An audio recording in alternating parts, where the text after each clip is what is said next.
নাইলে এই যুবকদেরকে তারা ধ্বংস করে দিবে, গোস্তাকে রাসূল বানাবে, আহলে বাইতে রাসূলের সাথে তারা বেয়াদবি শিক্ষা দিবে, বলবে শেরে খোদা মাওলা আলী মদ খায় নামাজ পড়াইছে, নাউজুবিল্লাহ। আমি যদি যুবকদেরকে সচেতন না করি তাহলে তারা ওই ধরনের কথা শুনে তারা বিভ্রান্ত হবে, যেটা আমাদের যুব সমাজের জন্য অবক্ষয়, ঈমানের অবক্ষয়, আমলের অবক্ষয়, সঠিক রাস্তা থেকে অবক্ষয়।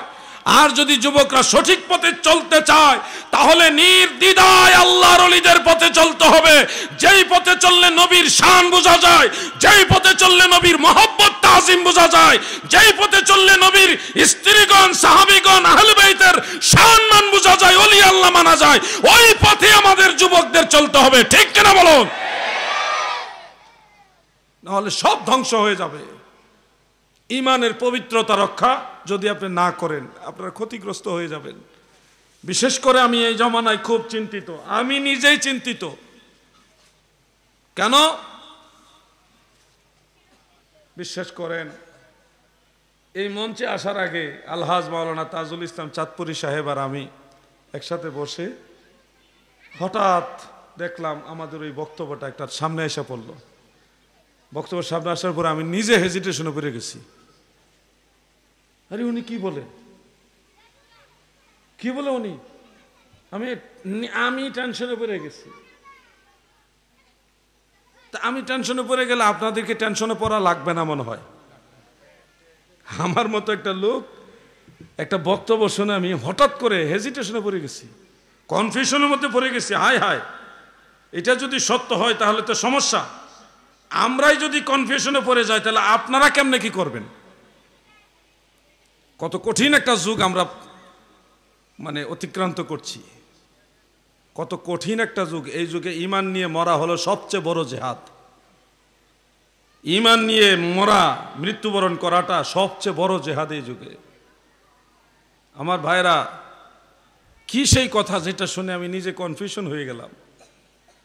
কি সেই কথা যেই কথা শুনে আমি আলাউদ্দিন জেহাদি পর্যন্ত হেজিটেশন বুক করতেছি যে এটা কি বলে, এটা কি ঠিক? কথাটা কি শোনাবো আপনাদেরকে? বক্তা সাহেব দেশবাসীকে মেসেজ দিতেছে যে আমি মক্কা শরীফ থেকে কয়েকদিন আগে ঘুরে আসলাম এবং আপনাদেরকে এখনো জানাচ্ছি যে কাবা ঘরের সাথে ছোট্ট একটা কালো রঙের পাথর লাগানো আছে। এটার নাম হলো হাজরে আসওয়াদ। কালো রঙের পাথর আছে না নাই? পৃথিবীর সব মুসলমানদের মনের ভিতরে একটা স্বপ্ন, আল্লাহ তৌফিক দিলে একবার হজ করতে যাব, হজের তৌফিক না হইলে উমরা করতে যাব, কাবা ঘর তাওয়াফ করব, সাফা মারওয়া সাই করব, হাজরে আসওয়াদ পাথরের মধ্যে চুমা দিব। কাবা ঘরের আশেপাশে ঘুরবেন ফিরবেন, দেখবেন নবীজির ঘর দেখবেন, দয়াল নবীজির বাল্যকাল শিশুকাল কোন জায়গায় কাটিয়েছে দেখবেন, আরাফার ময়দান দেখবেন, মিনা মুজদালিফা দেখবেন। এই স্বপ্ন আপনাদের মনে আছে না নাই? যত হাজী সাহেব মক্কা মুকাররমায় যায় বয়সে দুর্বল হয়ে গেছে, বয়সের ভারে দুর্বল হয়ে গেছে, তারপরেও একটু চেষ্টা করে হাজরে আসওয়াদ পাথরে যেন চুমা দিতে পারে, একটু চেষ্টা করে। হয়তো অনেক সময় পারে, অনেক সময় পারে না, মানুষের চাপ বেশি হলে সম্ভব না। কিন্তু আমরা সবাই জানি এই হাজরে আসওয়াদ পাথরে কেউ যদি চুমা দেয় কিংবা চুমা না দেওক হাত দিয়ে যদি মাসেহ করতে পারে তাহলে তার জীবনে যত সগীরা গুনাহ করছে সবগুলি গুনাহ এই পাথর চুষে চুষে নিয়ে যায় এবং তার গুনাহ খাতা মাফ হয়ে যায়। সুবহানাল্লাহ, সুবহানাল্লাহ। ফিকার মাসআলা হলো কেউ যদি চুমা দিতে নাও পারে দূর থেকে ইশারা করে বিসমিল্লাহি আল্লাহু আকবার বলে এইভাবে হাতে চুমা দিলেই হয়ে যাবে। এটা হলো ফিকহি মাসআলা। এই যে একটা মাসআলা আপনারা সবাই জানেন যে কাবা ঘরের সাথে লাগানো হাজরে আসওয়াদ পাথরে চুম্বন করলে কি হয়? গুনাহ মাফ হয়। কি হয় বলেন না যুবক ভাইরা, বলেন কি হয়? গুনাহ মাফ হয়। আমি যেই বক্তব্য শুনে আশ্চর্য হলাম, আমার সেই বক্তা সাহেব বলতেছে যে কোরআন হাদিসের কোথাও নাই হাজরে আসওয়াদ পাথরে চুমা দিলে গুনাহ মাফ হবে, এটা কোথাও নাই। আমি স্তব্ধ হয়ে গেছি। বলে কি? যদিও অনেকবার পড়ছি কিন্তু ওনার মুখে কথাটা শুনে আমি হতবাক হয়ে গেছি, না হতবাক না, মানে আমি কনফিউশনে পড়ে গেছি আসলে কি নাই নাকি। একজন আলেম বলতেছে, উনি এত গুরুত্ব দিয়ে বলতেছে কোরআন হাদিসের কোথাও নাই। হ্যাঁ, আমি পাই নাই বললে তো বুঝতাম যে ওনার গবেষণার মধ্যে পান নাই। উনি ডাইরেক্ট বলতেছে কোরআন হাদিসে কোথাও নাই, তার মানে এটা গ্যারান্টি দিচ্ছে। আমি এই জন্যে অনেকক্ষণ স্তব্ধ হয়ে রইলাম। এখন কিতাবাদি তো সাথে নিয়ে আসি নাই, মোবাইলটা হাতে নিলাম। মোবাইলের মধ্যে অ্যাপস আছে বিভিন্ন কিতাবের, হাদিসের বিভিন্ন কিতাবের অ্যাপস। আমি সার্চ দিলাম, দেওয়ার পরে দেখি দলিল হাদিসের অভাব নাই, আমার এই ভাই সাহেবেরই জানা নাই। যেমন আমি একটা হাদিস শরীফ শুধু একটা অংশ আপনাদের পরে শোনাইতে চাই। ফিতনার যুগ, এই যুগে ইমান বাঁচানো সবচেয়ে কঠিন, একটু আগে আপনাদের বলেছি। অনেকগুলো কিতাবে হাদিসটা রয়েছে, নাসাই শরীফের মধ্যে রয়েছে, তিরমিজি শরীফের মধ্যে রয়েছে, সহিহ ইবনে হিব্বানের মধ্যে রয়েছে, ইমাম ইবনু আদি রহমাতুল্লাহ আলাইহির আল কামিল ফি দুআফাইর রিজালের মধ্যে রয়েছে, আরো বহু কিতাবে, আল মুস্তাদরাক আলা সাহিহাইনের মধ্যেও আছে, মুসনাদ ও আহমদের মধ্যে আছে। আমি একটা অংশ শুধু আপনাদের পরে শোনাচ্ছি। দয়াল নবীজি বলেন, মাসহুল হাজারি ওয়ার রুকনিল ইয়ামানি ইয়াহুত্তুল খাতায়া হিত্তান। যদি আপনি রুকনে ইয়ামানি অথবা হাজার মানে পাথর, পাথর মানে এগুলা হাজরে আসওয়াদকে বোঝানো হয়েছে।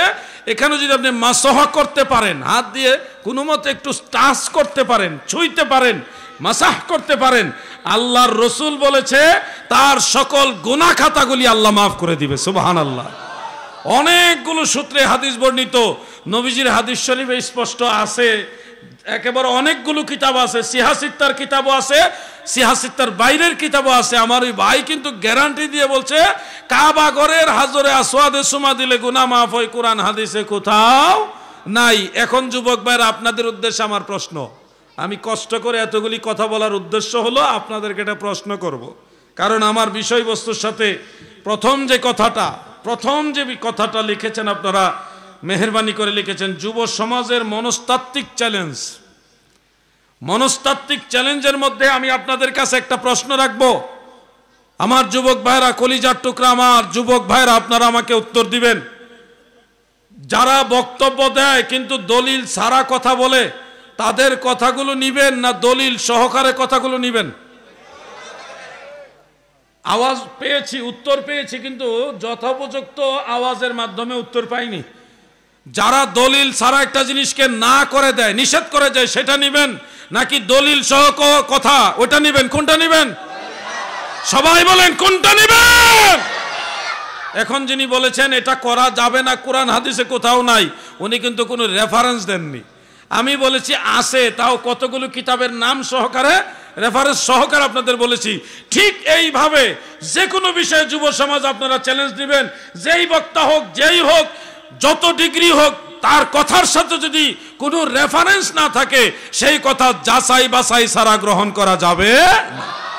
আমি 5টা নফসের আলোচনা আপনাদের সামনে তুলে ধরেছি, কোরআনের আয়াত দিয়ে দিয়ে ব্যাখ্যা দিয়ে।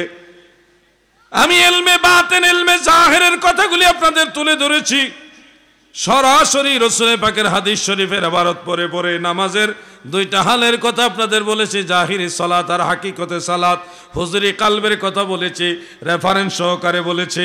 অনুরোধ করি ভাই আমার, এই ফিতনার যুগে মনস্তাত্ত্বিক ভাবে আপনারা যদি সিদ্ধান্ত নেন আমরা নবীর পথে চলবো, তবে এই জামানায় নবীর পথ আমরা কিভাবে পাবো? আল্লাহর ওলিরা যেই পথে, আমরা সেই পথে চলবো। ইহদিনাস সিরাতাল মুস্তাকিম সিরাতাল্লাযীনা আন'আমতা আলাইহিম। আল্লাহ আমাদেরকে সরল সঠিক পথে চালান, যেই পথে আপনার নিয়ামত প্রাপ্ত বান্দারা পরিচালিত হয়েছে। চালাও মোদের সে পথে, যে পথে তোমার প্রিয় বান্দারা গেছে চলি। আমরা চলবো আল্লাহর ওলিদের পথে। রাজি আছি না নাই? যুবক ভাইরা বলেন রাজি আছি না নাই? তাহলে আপনাদের জান্নাতের পথে যাওয়া সম্ভব, সহজ হবে। বিশেষ করে যুবকদেরকে একটা অনুরোধ করি, জানি না কথাটা কতটুকু আপনারা নিবেন। এই যুগে কাক এবং কোকিল 2 ধরনের পাখি যেমন আছে, একই রঙের 2 রকম পাখি, কাকও কালো, কোকিলও কালো, কিন্তু কণ্ঠস্বরে বেশ কম আছে। ঠিক তেমনি ভাবে কামেল পীর এবং নাকেশ পীর দুই ধরনের পীর আছে। লেবাস দিয়ে আপনারা কামেল পীর যাচাই করার চেয়ে নবীজির সুন্নত এবং নবীজির শরীয়ত যার মধ্যে বর্তমান রয়েছে তাকে বেশি গুরুত্ব দিবেন। হুজুর গৌসে পাক বলেছেন, কেউ যদি পানির উপর দিয়ে হেঁটে যায় অথবা বাতাসের উপর দিয়ে উড়াল দিয়ে যায়, কিন্তু তার মধ্যে নবীজির শরীয়ত নাই, নবীর সুন্নত নাই, তাকেও ওলি আল্লাহ হিসেবে মানা যাবে না। কারামত দেখেই কিন্তু পাগল হওয়া যাবে না। যুবক ভাইরা শুনুন, আপনাদের যুবকদের ব্যাপারে প্রিয় নবীজির একটা হাদিস শরীফ সহিহ মুসলিমে আছে। দাজ্জাল যখন শেষ সময় আসবে, এসে যুবকের কাছে বলবে, এই তুমি আমাকে মানো, আমি মৃতকে জীবিত করতে পারি এবং জীবিত মানুষকেও মৃত্যু দান করতে পারি। যুবক বলবে, তুমি কে? সে তাকে মাসিহ হিসেবে দাবি করবে, কিন্তু সে মাসিহ নয়, সে দাজ্জাল। যুবক সে বুদ্ধিমান এবং বিচক্ষণ জ্ঞানী থাকবে, সে বলবে, আল্লাহ তাআলা ছাড়া আর কোনো ব্যক্তি মৃত্যু দান করতে পারে না এবং মৃতকে জীবিত করতে পারে না, তবে পৃথিবীতে একজন ব্যক্তি কাজটা করবে, সে দাজ্জাল। দাজ্জালকে এই কথাটা সে বলবে। দাজ্জাল তখন রাগান্বিত হয়ে তাকে হত্যা করবে, মুসলিম শরীফ উল্লেখ, তাকে হত্যা করবে, কেটে কেটে টুকরা করে ফেলবে। পরক্ষণে আবার তাকে শরীরে তার কেটে ফেলা টুকরা হওয়া অংশগুলি জোড়া লাগিয়ে আবার জীবিত করবে। এই পাওয়ার দাজ্জালকে আল্লাহই দিছে মানুষের ঈমান পরীক্ষার জন্যে। মানুষের ঈমান পরীক্ষার জন্যে এই পাওয়ার আর দাজ্জালকে আল্লাহই দিয়ে দিছে। সে সেরকম করবে, মানুষটাকে মেরে কেটে টুকরা করে আবার সবার সামনে জোড়া লাগাবে, একসাথে করবে, জীবিত করে ফেলবে। যুবক যখন প্রাণ ফিরে পাবে তখন সে বলবে, আমি 100% নিশ্চিত হলাম যে আপনি দাজ্জাল। পূর্বে আমি সামান্য সন্দিহান ছিলাম যে আপনি দাজ্জাল কি না, এখন আমি শিওর হলাম যে আপনি দাজ্জাল। কারণ দাজ্জাল এরকম করবে, আমার প্রিয় নবী রাসূল আকরাম সাল্লাল্লাহু আলাইহি ওয়াসাল্লাম আগে বলে গেছে। আমি সেই যুবক, আমার কথাও নবীজি বলে গেছে, সুবহানাল্লাহ বলেন। তখন দাজ্জাল আরো রাগান্বিত হবে, ইবনে মাজাহ শরীফ হাদিসটা আছে, আরো রাগান্বিত হয়ে তাকে দ্বিতীয়বার হত্যা করতে চাইবে, কিন্তু আর হত্যা করতে পারবে না। বলার উদ্দেশ্য হলো, যুবক ভাইয়েরা আমার, অলৌকিক ঘটনা দেখে ওলি আল্লাহ নির্বাচন করবেন না। অলৌকিক ঘটনা দেখে ওলিয়া উলিয়া নির্বাচন করা যাবে না। ওলিয়া উলিয়া নির্বাচন করতে হবে ঈমান, আকীদা এবং নবীর সুন্নতের আমল দেখে। ঈমান আকীদা যদি সঠিক না হয়, সুন্নতের আমল যদি না থাকে, তাহলে সে যাই হোক ওলি আল্লাহ হইতে পারে না। আমি আপনাদেরকে বলছি, দাজ্জাল এমন এক ভয়ঙ্কর ফিতনা, সে বাড়ির কিনারে এসে বলবে, আমি তোমাকে ধন রত্ন দিয়ে ধনী বানিয়ে দিব, তুমি আমাকে মানো। আপনার সামনে আপনার বাড়ির আঙ্গিনায় উঠান থেকে মাটির নিচ থেকে ডাক দিবে এবং মাটির নিচ থেকে হীরা স্বর্ণ মানে ডায়মন্ড গোল্ড অনেক দামি দামি মণিমুক্তা এগুলি বের হয়ে আসবে। দাজ্জাল ডাক দিলে বের হয়ে আসবে কয়েক কেজি হীরা, কয়েক টন স্বর্ণ আপনাকে দিয়ে যদি বলে আমাকে মানো, কথা বুঝছেন, কয়েক কেজি হীরা ডায়মন্ড আর কয়েক টন স্বর্ণ গোল্ড দিয়ে যদি আপনাকে বলে, দাজ্জালে বলে যে আমারে মানো, আমার তো মনে হয় এই লোভ অনেকে সামলাইতে পারবে না। বুঝতেছেন নি কথা? এই লোভ সামলানো কঠিন না? কঠিন না? অনেক মানুষ দাজ্জালকে মেনে ফেলবে, তার দলে চলে যাবে শুধু ওই স্বর্ণরূপা পেয়ে। হবে এগুলো, আমি কিন্তু বানায় বলতেছি না, এইগুলো হাদিস শরীফের কথা। জমিনের মধ্যে ফসল হয়েছে কিন্তু এখন আর হয় না, জমিনের সব ফসল নষ্ট হয়ে গেছে। দাজ্জাল গিয়ে বলবে, আমি এক রাতের মধ্যে সব ফসল ঠিক করে দিব, তোমরা যদি আমাকে বিশ্বাস করো, আমাকে রব মানো। নাউজুবিল্লাহ। তারা বলবে আগে ঠিক করেন, জমিনের কিনারে গিয়ে বলবে তোমরা ফসলটা ঠিকঠাক হয়ে যাও, অল্প সময়ের মধ্যে এই এক ধরনের মরা জমিন তাজা হয়ে যাবে, মরা ফসল তাজা হয়ে যাবে, সবল হয়ে যাবে, সব সুস্থ হয়ে যাবে। এই দৃশ্য দেখার পরে আপনারাই তো দাজ্জালকে ওলি আল্লাহ বানাই দিবেন। ওরে বাবা, অনেক বড় কারামত, এরকম বানাই দিবেন। কিন্তু অনেকে আছে এরকম, না রাগ করতেছেন? এরকম ঘটনা দেখলে দাজ্জালকে ওলি আল্লাহ বানাই দিব অনেকেই। দাজ্জাল কি করবে শুনেন ভাই আমার। কেন কথা বলছি? যুবকদেরকে সচেতন করার জন্যে, যে অলৌকিক ঘটনা দেখলেই তাকে ওলি আল্লাহ বিশ্বাস করা যাবে না, যদি না তার মধ্যে আহলে সুন্নাহ ওয়াল জামাতের আকীদা না থাকে, নবীর সুন্নতের আমল না থাকে। সবচেয়ে বড় কারামত হলো 1450 বছর পরেও যে ব্যক্তি আল্লাহর হাবিবের শরীয়তকে ঠিকঠাক মতো পালন করতেছে, এটা হলো সবচেয়ে বড় কারামত। ভাই দাজ্জালের আরেকটা কথা বলতে চাই, বলবো? দাজ্জাল একটা এলাকায় যাবে, যে এলাকায় বৃষ্টি হয় না, অনেক দিন ধরে বৃষ্টি হয় না, মানুষ বৃষ্টির জন্য হাহাকার করতেছে। সে এলাকা দাজ্জাল গিয়ে বলবে, আমি বৃষ্টি নামাইতে পারবো, তবে শর্ত তোমরা যদি আমাকে মানো, বিশ্বাস করো, তাহলে আমি তোমাদের বৃষ্টি দিব। লোকজন বলবে, আগে বৃষ্টি নামাও। যে নামাইতে পারলে মানবে কিনা? হ্যাঁ মানবো। তো দাজ্জালকে এমন পাওয়ার দেওয়া আছে, সে আসমানে আঙ্গুল ইশারা করে যদি বৃষ্টিকে, মেঘমালাকে ডাক দেয়, এই হাতের ইশারার সাথে সাথে মেঘমালা এক জায়গায় জড়ো হবে, নিচে ইশারা দিলে বৃষ্টি সাথে সাথে জমিনে নাজিল হয়ে যাবে। এই দৃশ্য যদি দাজ্জাল এসে দেখায়, আকাশে এক ফুটাও মেঘ নাই, কিন্তু আঙ্গুল ইশারা দেওয়ার সাথে সাথে মেঘ জমলো, নিচের দিকে হাত ইশারা করার সাথে সাথে বৃষ্টি নাজিল হয়ে গেল, এই দৃশ্য দেখলে অধিকাংশ মানুষই বলবে এই লোকটা আল্লাহর ওলি। না ভুল বলতেছি আমি? অনেকেই তার প্রতি বিশ্বাস এনে ফেলবে, আল্লাহকে অবিশ্বাস করবে, তাকে রব মেনে নিবে। নাউজুবিল্লাহ। আপনারা সচেতন হতে হবে যুবক ভাইরা। কিভাবে আপনারা যুবক, বৃদ্ধ, বনিতা, শিশু, কিশোর, সর্বস্তরের মানুষের জন্যেই কিভাবে আপনারা জাগতিক সকল পেরেশানি থেকে মুক্ত হয়ে আত্মাকে শুদ্ধ করে আধ্যাত্মিক উন্নতির মাধ্যমে সফল কাম হবেন, এই রোডম্যাপ স্বয়ং সৃষ্টিকর্তা কোরআনুল কারীমের মধ্যে বলে দিয়েছেন। সেটা আপনাদেরকে সহজ করে আমি বোঝানোর চেষ্টা করব ইনশাআল্লাহ। একটি পরিচিত আয়াত রয়েছে, যেটা আপনারা অনেকেই পারেন অথবা নামাজের মধ্যে শুনে থাকেন।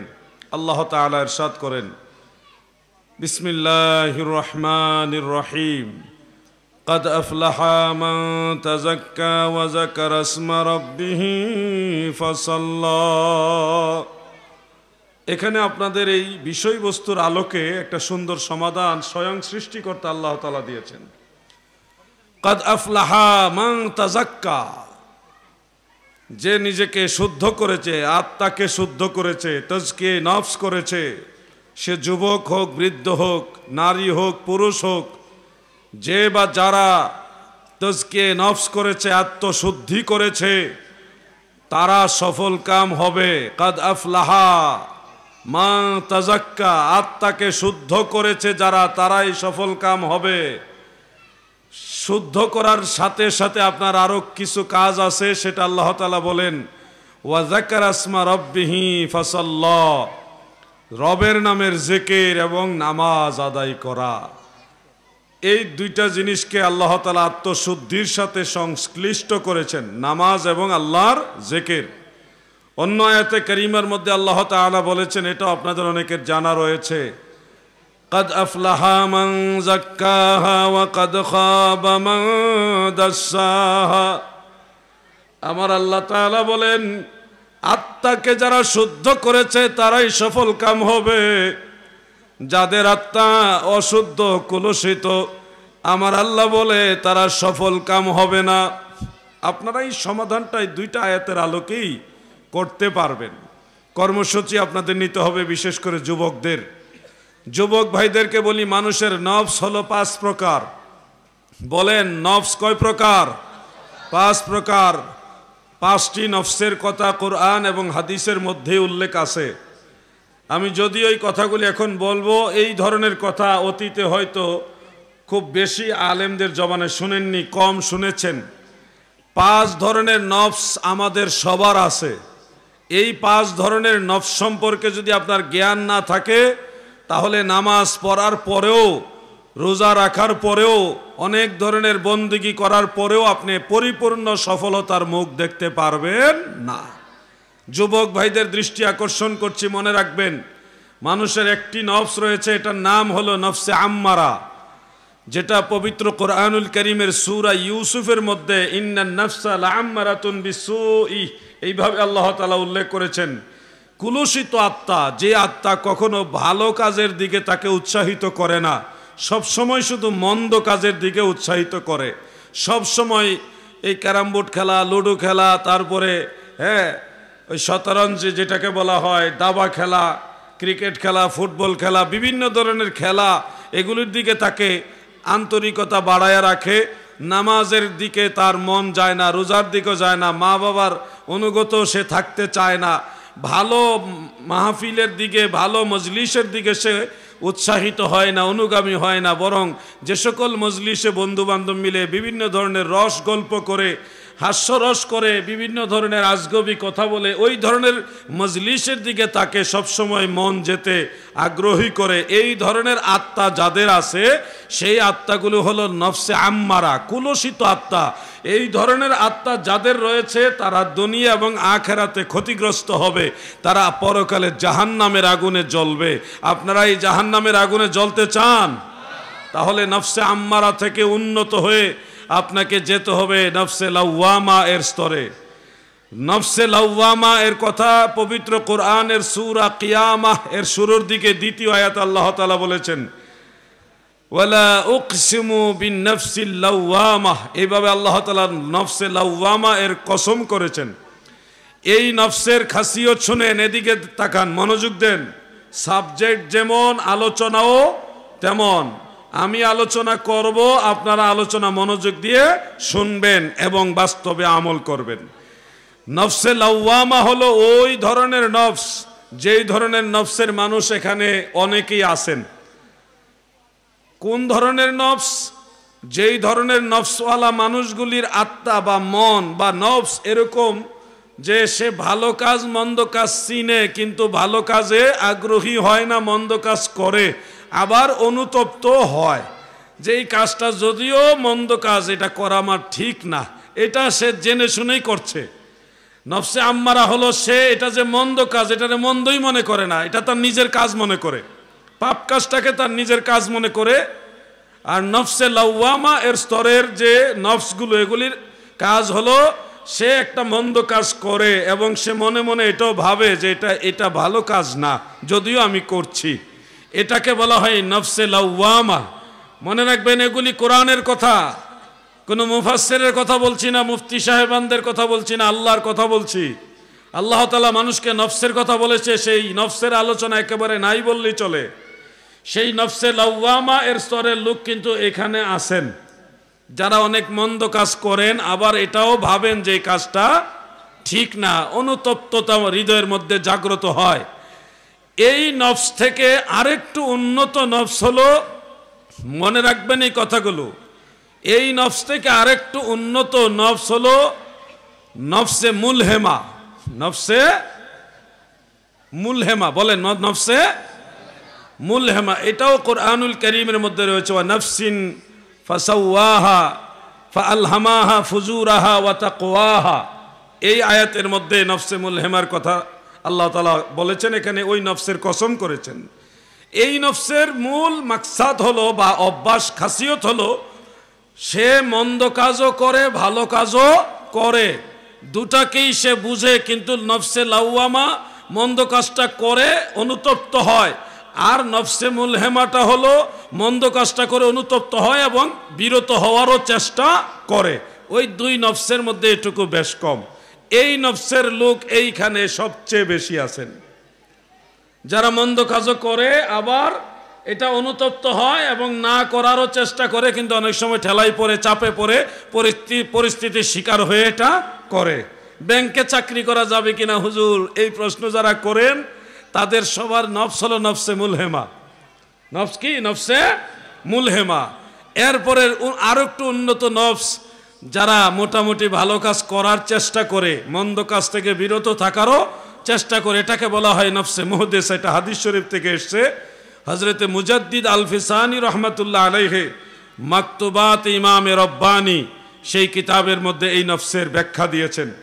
সর্বশেষ সবচেয়ে ভালো নফস হলো নফসে মুতমাইন্না। যুবক ভাইরা, এই নফস সম্পর্কে যদি আপনারা না বুঝেন, তাহলে কোনোদিন আপনারা সফলতার মুখ দেখতে পারবেন না। কারণ আল্লাহ নিজে বলেছে, কাদ আফলাহা মান যাক্কাহা ওয়াকাদ খাবা মান দাসসাহা। আপনাকে সফলতার মুখ দেখতে হলে আপনার এই আত্মার জগতে আত্মিক উন্নতি করে যদি আপনি সফলতার মুখ দেখতে চান, যুব সমাজ যদি পার্থিব এবং পরকালের উন্নয়নের বা উন্নতির যদি আপনারা জ্যোতি দেখতে চান, তাহলে আপনাকে নফস সম্পর্কে আইডিয়া নিতে হবে। সবচেয়ে ভালো নফস হলো নফসে মুতমাইন্না, যেই নফসের কথাও কোরআনের মধ্যে আমার আল্লাহ তাআলা বলেছেন, ইয়া আইয়াতুহান নাফসুল মুতমাইন্না ইরজিই ইলা রাব্বিকি রাদিয়াতাম মারদিয়াহ ফাদখুলি ফি ইবাদি ওয়াদখুলি জান্নাতি। শান্তিপ্রাপ্ত আত্মা যারা গো,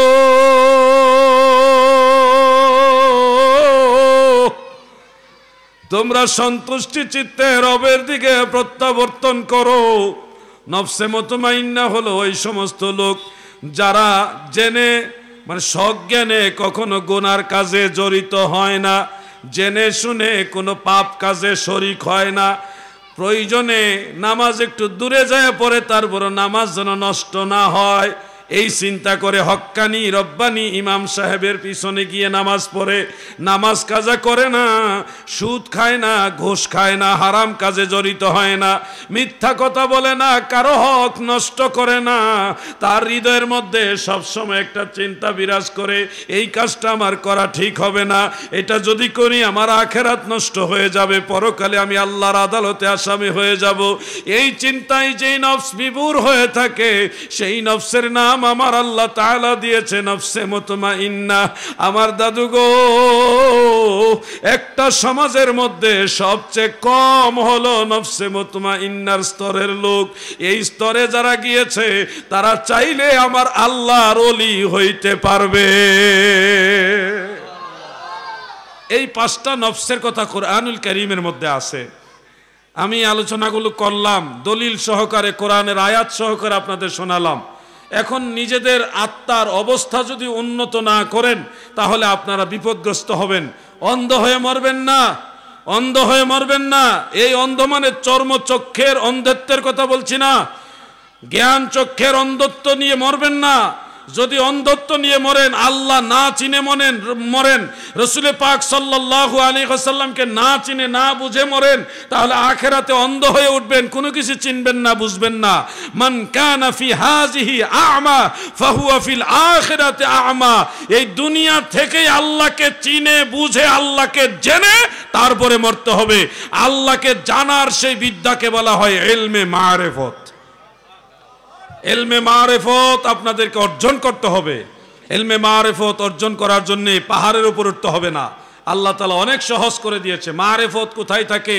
ইলমে মারিফত আপনার ভিতরেই আছে, কালবের ভিতরে। কোথায় আছে? কালবের ভিতরে আছে। ওয়া আন্নাল মারিফাতা ফি'লুল কলব, যে বাবু কাউলিন নবী সাল্লাল্লাহু আলাইহি ওয়াসাল্লাম আনা আ'লামুকুম বিল্লাহ ওয়া আন্নাল মারিফাতা ফি'লুল কলব। নবীজি বলেন আমি তোমাদের সবার চেয়ে আল্লাহকে বেশি জানি, আর মারিফত হলো অন্তরের ক্রিয়া, কলবের ক্রিয়া। এই কলবের মধ্যে ইলমে মারিফত আছে, কিন্তু আমরা সবাই জানি না, তালাশই তো করি না। আল্লাহকে তালাশ করার জন্য পাহাড় পর্বত বনে জঙ্গলে যেতে হয় না। এই জন্য একজন শায়ের বলেন, এইভাবে তারে খোঁজ না পাইলে, এইভাবে তার খোঁজ না পাইলে পরকালে পাইবা না, আপন মাওলার তালাশ করো না, অবুঝ মন আমার আপন মাওলার তালাশ করো না। ছোট্ট একটা শিশির কুয়াশার পানি জমে জমে ধান গাছের পাতার অগ্রভাগে সামান্য একটু পানির টুকরা, এক ফোঁটার মতো বা এক ফোঁটার চেয়েও কম শিশির জমে আছে, ছোট একটা পানির টুকরা। আপনি যদি পাওয়ারফুল চশমা দিয়ে সকালবেলায় নজর করেন, পৃথিবীর চেয়ে বহু গুণে বড় বিশাল সূর্য, এত বড় সূর্যটা এই সামান্য শিশিরের মধ্যে দেখা যাচ্ছে। আপনার কল্প হলো ওই শিশিরের ন্যায়। আপনার এই ছোট্ট কল্পের মধ্যে মহান আল্লাহ তাআলাকে দেখতে পারবেন, কিন্তু আপনাকে চেষ্টা করতে হবে, কামেল মুকাম্মেল মুর্শিদের সোহবতে যেতে হবে। যুবক ভাইদেরকে বলছি, ভাই আমার, আমার যুবক ভাইদের সবচেয়ে বেশি যে অভাব এই যুগে সেটা হলো হক্কানি রব্বানি মুর্শিদের সোহবতের অভাব, কামেল মুকাম্মেল মুর্শিদের সোহবতের অভাব। এই সোহবতের অভাব এবং কামেল পীরেরও অভাব। শরীয়ত বুঝে না, তরিকত বুঝে না, হাকিকত বুঝে না, বিশাল আবা কাবা লাগাইয়া পীর সাহেব যারা সেজে আছে তারাও কিন্তু অনেক সময় বিভ্রান্তি ছড়ায়। সঠিক পীর খুঁজে পাওয়াটাও কঠিন ব্যাপার। এলমে মারেফত বুঝে না। মনে রাখবেন, এলমে মারেফত এক জিনিস আর এলমে লাদুন্নি আরেক জিনিস। সবাই একেবারে অনেক সময় খিচুড়ি বানায় ফেলে। এলমে মারেফতি এলমে আসরার, এলমে আসরারি হলে এলমে লাদুন্নি, এলমে গায়েবি হলে এলমে লাদুন্নি, বা এলমে গায়েবি হলো এলমে মারেফত। এই ধরনের খিচুড়ি বানায় ফেলে। কিন্তু প্রত্যেকটা ইলমের আলাদা আলাদা খাসিয়ত আছে, একটার ব্যাখ্যার সাথে ম্যাচিং হয়, কিন্তু প্রত্যেকটা বিষয়ের আলাদা আলাদা ব্যাখ্যা আছে। এলমে লাদুন্নি এমন একটা জ্ঞান, দয়াল নবীজি বলেন, عن أنس رضي الله تعالى عنه وفي رواية أخرى عن جابر بن عبد الله رضي الله تعالى عنه قال قال رسول الله صلى الله عليه وسلم العلم علمان فعلم في القلب فذاك علم نافع وعلم على اللسان فذاك حجة الله عز وجل। আমার দয়াল নবী বলেন, উম্মতেরা গো, ইলম দুই প্রকার। একটা ইলম থাকে কলবের ভিতরে, এই কলবের ভিতরে একটা ইলম থাকে, আর একটা ইলম থাকে জিহ্বার মধ্যে। ইমাম মুল্লা আলী কারি রহমাতুল্লাহ আলাই মিশকাতুল মাসাবিহ এর শরায় মিরকাতুল মাফাতিহ সেই কিতাবের মধ্যে লিখেছেন, ইলমে কলবের ইলম যেটা, এটাকে বলা হয় এলমে বাতেন, যেটাকে বলা হয় এলমে লাদুন্নি। আর ইলমু আলাল লিসান বলতে বোঝানো হয় এলমে জাহের, যেটাকে ফিকার ইলম বলা হয়, শরীয়তের ইলম বলা হয়। মারহাবা বলেন। শরীয়ত আর মারেফত এই দুইটার মধ্যে বেশ কম কি? শরীয়ত এবং মারেফতের বেশ কম না বুঝলে নামাজের হাকিকত বুঝবেন না। একটা জাহিরি সালাত আর একটা হাকিকতে সালাত। ভাইজান সমস্যা নেই, তাহলে মোবাইলে কথা কোন যাইব না, কিছুক্ষণের জন্য সাইলেন্ট। আপনারা বেয়াদবি নিছেন না, হুজুর কষ্ট নিছেন নেই। চেয়ার দিচ্ছে তো আমার মনে হয় চেয়ারটা আরো পিছনে দেন, আর বিছানা বিছাই দেন। আমারে কইলে তো বেশি ভালো হয়, আমি তো মাইকিং করে দিই আপনাদের সবাইরে। বিছানা বিছাই দেন, চেয়ারটা আর একটু পিছনে দেন। আমার যুবক ভাইরা অনেক পরিশ্রম করতেছে, এই সুন্দর আয়োজনের পিছনে তাদের অনেক অবদান। আল্লাহ তাআলা তাদের খেদমত কবুল করুক, বলে না আমিন। আজকের আলোচনা একটু কঠিন, কারণ সাবজেক্ট কঠিন হইলে আলোচনাও কঠিন। আর কঠিন আলোচনা এমনি এমনি বুঝবেন না মনোযোগ না দিলে। একটু মনোযোগ আপনারা কি দিতে পারবেন না ইনশাআল্লাহ?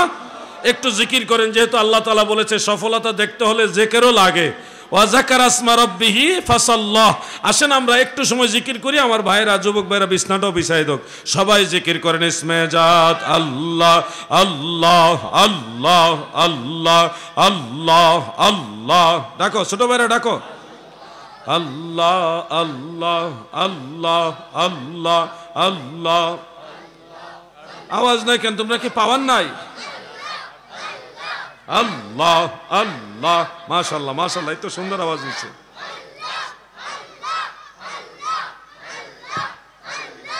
আল্লাহ আল্লাহ আল্লাহ আল্লাহ আল্লাহ আল্লাহ আল্লাহ আল্লাহ আল্লাহ আল্লাহ আল্লাহ আল্লাহ আল্লাহ। লা ইলাহা ইল্লাল্লাহু মুহাম্মাদুর রাসূলুল্লাহ সাল্লাল্লাহু আলাইহি ওয়া আলিহি ওয়াসাল্লাম।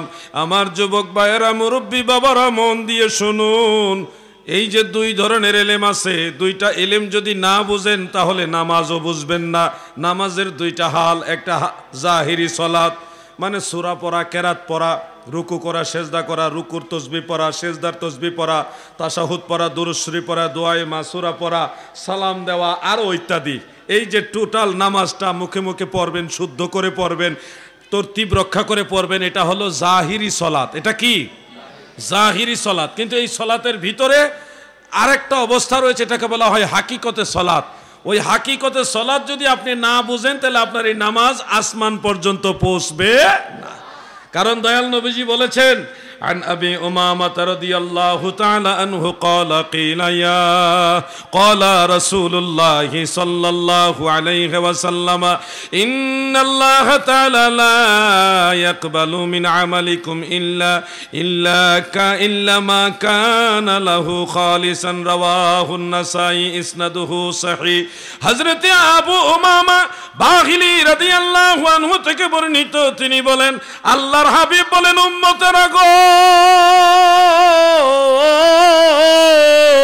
আমার আল্লাহ ওই আমল ওই বন্দেগী কবুল করে না যেটা আমার আল্লাহর জন্য খালেস ভাবে করা হয় না অর্থাৎ আপনার জাহিরি সালাত ঠিক আছে মুখের সূরা কেরাত ঠিক আছে তাউস তাসমিয়াও ঠিক আছে সানাও ঠিক আছে আপনার রুকু সেজদার তাসবিহ তাশাহুদ দুরূদ শরীফ দোয়া মাসুরা সালাম সব ঠিক আছে কিন্তু খালেস ভাবে হুজুরি কালবের সাথে নামাজ আপনার হয়নি ওই নামাজ আমার আল্লাহর দরবারে কবুল হবে না নাউজুবিল্লাহ বলুন এইজন্য আপনাকে হাকিকতে সালাত বুঝতে হবে হাকিকতে সালাত মানে হুজুরি কালব বলেন শব্দটা কি হুজুরি কালব মানে হলো এই কলবের দিকে ধ্যান রেখে নামাজ পড়া এই কালবের মধ্যে আল্লাহকে হাজির রাখা কিভাবে আল্লাহর জিকির হাজির রাখা আল্লাহ তাআলা স্থান কাল পাত্র থেকে পুত পবিত্র তিনি বেনেওয়াজ তিনি কোনো কিছুর মুহতাজ নয় কোথাও যাওয়াও লাগে না আসাও লাগে না এই কলবের মধ্যে আল্লাহকে হাজির রাখার অর্থ হলো আল্লাহ তাআলার জিকিরকে হাজির রাখা আপনি যখন বলবেন আলহামদুলিল্লাহি রাব্বিল আলামিন আর-রহমানির রহিম মালিকি ইয়াউমিদ্দিন এইভাবে যখন পড়বেন আপনার মুখের মধ্যে একদিকে তিলাওয়াত আসবে আর অন্তরে এখান থেকে বিশ্বাস আসবে আপনি আমার আল্লাহকে এগুলি বলে শোনাচ্ছেন আল্লাহ আপনার কথাগুলো শুনছে আনতা আবুদাল্লাহ কান্নাকা তারাহু ফাইন লাম তাকুন তারাহু ফাইন্নাহু ইয়ারাক সহিহ বুখারীর এই হাদিস থেকে বোঝা যায় হুজুরি কালবের নামাজ যদি হয় হাকিকতে নামাজ হয়ে যাবে ওই নামাজ আমার আল্লাহর দরবারে কবুল হবে তখনই আপনার দুনিয়ার যে বাস্তবতা ওমা খালাকতুল জিন্না ওয়াল ইনসা ইল্লা লিয়াবুদুন এই আয়াতের বাস্তবায়ন আপনি করলেন লিয়াবুদুন আয় লিয়ারিফুন আল্লাহকে চিনে বুঝে নামাজ পড়া যুবক ভাইরা আপনারা যদি মনস্তাত্ত্বিকভাবে এই পৃথিবীকে চ্যালেঞ্জ করেন তাহলে এইভাবে করতে হবে যে নামাজে দাঁড়াইলে আপনাকে হুজুরি কালবে নামাজ পড়তে হবে এটা একটা চ্যালেঞ্জ আপনার আপনি নামাজে দাঁড়াইলে নামাজে ভুল হবে না ভুল হতে পারবে না এই চ্যালেঞ্জ নেবেন আল্লাহকে দিলের ভিতরে আল্লাহর জিকিরকে এখানে হাজির করে দিবেন আজকে একজন ভাইয়ের বক্তব্য শুনলাম তিনার নাম বলবো না শুধু আপনাদের সতর্ক করার জন্য বলছি তিনি বলছেন আল্লাহর রাসূল সাল্লাল্লাহু আলাইহি ওয়াসাল্লামকে শয়তান ধোঁকা দিত এমনকি ধোঁকা দিতে দিতে নবীজির নামাজের ভিতরে সূরা কেরাত পেশ লাগাই দিত নবীজিকেও নাকি শয়তানে ধোঁকা দিচ্ছে নাউজুবিল্লাহ বলেন এই ধরনের কথাগুলো তারা কিভাবে বলে তারা কিভাবে আলেম হয়ে গেল মাঝে মধ্যে ভাবি অথচ মনে রাখবেন প্রত্যেকটা মানুষের সাথে শয়তান আছে আপনার সাথে আমার সাথে সবার সাথে শয়তান আছে দয়াল নবীজি রাসূল আকরাম সাল্লাল্লাহু আলাইহি ওয়াসাল্লাম বলেছেন আশ-শাইতানি মুসলিমুন আমার সাথে যেটা শয়তান আল্লাহ তাআলা সেটিং করছে এটা মুসলমান হয়ে গেছে ওমা তিনি দয়াল নবীজি বলেন এই শয়তান আমাকে ইল্লা বিখায়ের মানে কোনো ভালো জিনিস ছাড়া মন্দ কোনো জিনিস বলে না মানে শয়তানকে আল্লাহর নবী মুসলমান বানায় দিয়েছে সুবহানাল্লাহ বলেন কোন শয়তান এটা কিন্তু ওই ইবলিস শয়তানের কথা বলছি না প্রত্যেকটা মানুষের সাথে আলাদা আলাদা শয়তান সেটিং করা আছে আমি যখন এক মাহফিলে গিয়েছিলাম যুবকরা বলেছিল হুজুর হযরত আদম আলাইহিস সালাম তিনাকে বা তিনার প্রতি ইবলিস সেজদা না করার কারণে উনি শয়তান হয়েছে তো শয়তান তো হযরত আদম আলাইহিস সালামকে ফেরেশতারা বা ইবলিস শয়তান ওই সময় যে সেজদা করেছেন ওই ঘটনাটা যে ঘটে তখন তো ইবলিস শয়তান ছিল না ইবলিস কি ছিল না শয়তান ছিল না তাহলে তখন ইবলিসকে ধোঁকা দিয়েছে কে তখন তো সে নিজেই শয়তান না যুবকরা কি কৌশল করে প্রশ্ন করেছে আমি তখন বললাম প্রত্যেকটা মানুষের সাথে জিন্নাতের সাথে আল্লাহ তাআলা শয়তান সেটিং করে দিয়েছে। আর ইবলিশ জাতে হলো জিন। ইবলিশ জাতে কি? জিন। যখন এটা বলেছি যুবকরা বলে এটা তো জানতাম না, আমরা তো মনে করতাম ইবলিশ জাতে ফেরেশতা। আমি তখন বলছি না, ইবলিশ জাতে হলো জিন। মানুষ এবং জিন এই দুই জাতির ইবাদত আছে, দুই জাতির বিচার হবে, দুই জাতির জান্নাত জাহান্নাম হবে। সেই হিসাবে এই জিন এবং মানুষ এই দুই জাতির সাথেই নফসে আম্মারা এটা একটা শয়তান, অহংকার এটা আরেকটা শয়তান, হিংসা এটা আরেকটা শয়তান। এই শয়তানগুলি প্রত্যেকটা মানুষের সাথেই আছে। ইবলিশকে ওই সময় ধোঁকা দিয়েছে মূলত হলো অহংকারে। বলেন কিসে? অহংকারে। সহজ ভাষায় বলবেন নফসে ধোঁকা দিয়েছে। ওই নফস শয়তান ইবলিশকে ধোঁকা দিয়েছে, অহংকারের কারণে সে সেজদা দেয়নি। এই যে অহংকার এবং হিংসা, ঘৃণা, এগুলিও এক একটা শয়তান, যেগুলিকে কোরআন শরীফের মধ্যে বলা হয়েছে কুল আউযু বিরাব্বিন নাস মালিকিন নাস ইলাহিন নাস, এগুলি বলা হয়েছে না? অনেক ধরনের ওয়াসওয়াসা দেওয়ার মতো অনেক ধরনের শয়তান রয়েছে। এই সব ধরনের শয়তানকে আপনার খেয়াল রাখতে হবে, এদের থেকে বেঁচে থাকতে হবে। আমার সেই ভাই কি সুন্দর বলে দিয়েছে নবীজিকে নামাজের ভিতরে। হ্যাঁ, কি বলবো ভাই, কষ্টের কথা। জনাব মাওলানা তারেক মনোয়ার সাহেব তিনি এই বক্তব্যটা দিয়েছেন যে আল্লাহর নবী রাসূল পাক সাল্লাল্লাহু আলাইহি সাল্লামকেই শয়তানে ধোঁকা দেয়, নামাজের ভিতরে সূরা কেরাত পেশ লাগায় দেয়। নাউজুবিল্লাহ, নাউজুবিল্লাহ বলেন। মাঝে মধ্যে ওনারা এমন এমন কথা বলে যেগুলি শুনে গোটা দেশের আলেমরা বিব্রত হয়। কেন এগুলো বলেন? পর্যাপ্ত স্টাডি না থাকলে কখনো কথা বলা উচিত নয়। আল্লাহ রাসূল সাল্লাল্লাহু আলাইহি ওয়াসাল্লাম সহ যত মানুষকে আল্লাহ দুনিয়াতে পাঠিয়েছে প্রতিটি মানুষের সাথে আলাদা আলাদা শয়তান সেটিং করেছে, কিন্তু আমাদের নবীর সাথে যে শয়তানটা আল্লাহ দিয়েছে ওটাকে আল্লাহ রাসূল মুসলমান বানায় ফেলছে। সুবহানাল্লাহ বলেন। মেইন ইবলিশ তো ইবলিশ আছেই, তাহলে আমাদের নবীর মহান মর্যাদা এখানে জানা উচিত। বলবেন যে শয়তান নবীজির সাথে যে শয়তানটা আল্লাহ দিয়েছে এটা যে মুসলমান বানাইছে, এটা কোথায় পেলেন? এটা হাদিস শরীফে নবীজি নিজেই বলছেন, আর শয়তানি মুসলিমুন, আমার যাতে যেটা শয়তান আছে এটা মুসলমান। সুবহানাল্লাহ, কত মহান নবী আমার, কত মহা সম্মানিত নবী আমার। শয়তান দিছে ধোঁকা দেওয়ার জন্য, সে শয়তানকে মুসলমান বানাই ফেলছে। আল্লাহু আকবার বলেন না, আল্লাহু আকবার। নামাজের ভিতরে নবীজি সূরা কেরাত ভুল করেছে এই ধরনের কোনো বর্ণনা কোথাও নেই। হ্যাঁ, নবীজি সেজদায় সাহু উম্মতকে শিক্ষা দেওয়ার জন্য একটা ঘটনা ঘটেছে। মিশকাতুল মাসাবিহ সহ বেশ কয়েকটা কিতাবের মধ্যে এই কথাটা আছে।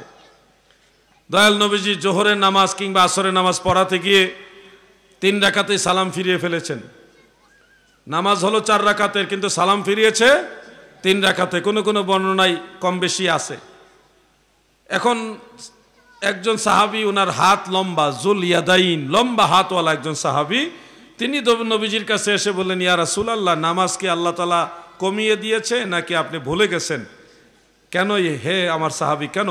ইয়া রাসূলুল্লাহ, আপনি 3 রাকাতে সালাম ফিরিয়ে ফেলছেন, আরো 1 রাকাত বাকি। দয়াল নবীজি বলছেন, লাম আনসা ওয়া লাম তাকসুর, আমি ভুলে যাইনি এবং নামাজও কমানো হয়নি। বলেই নবীজি আরো 1 রাকাত আদায় করে সেজদায় সাহু দিলেন। তাহলে বিষয়টা কেমন মনে হচ্ছে না?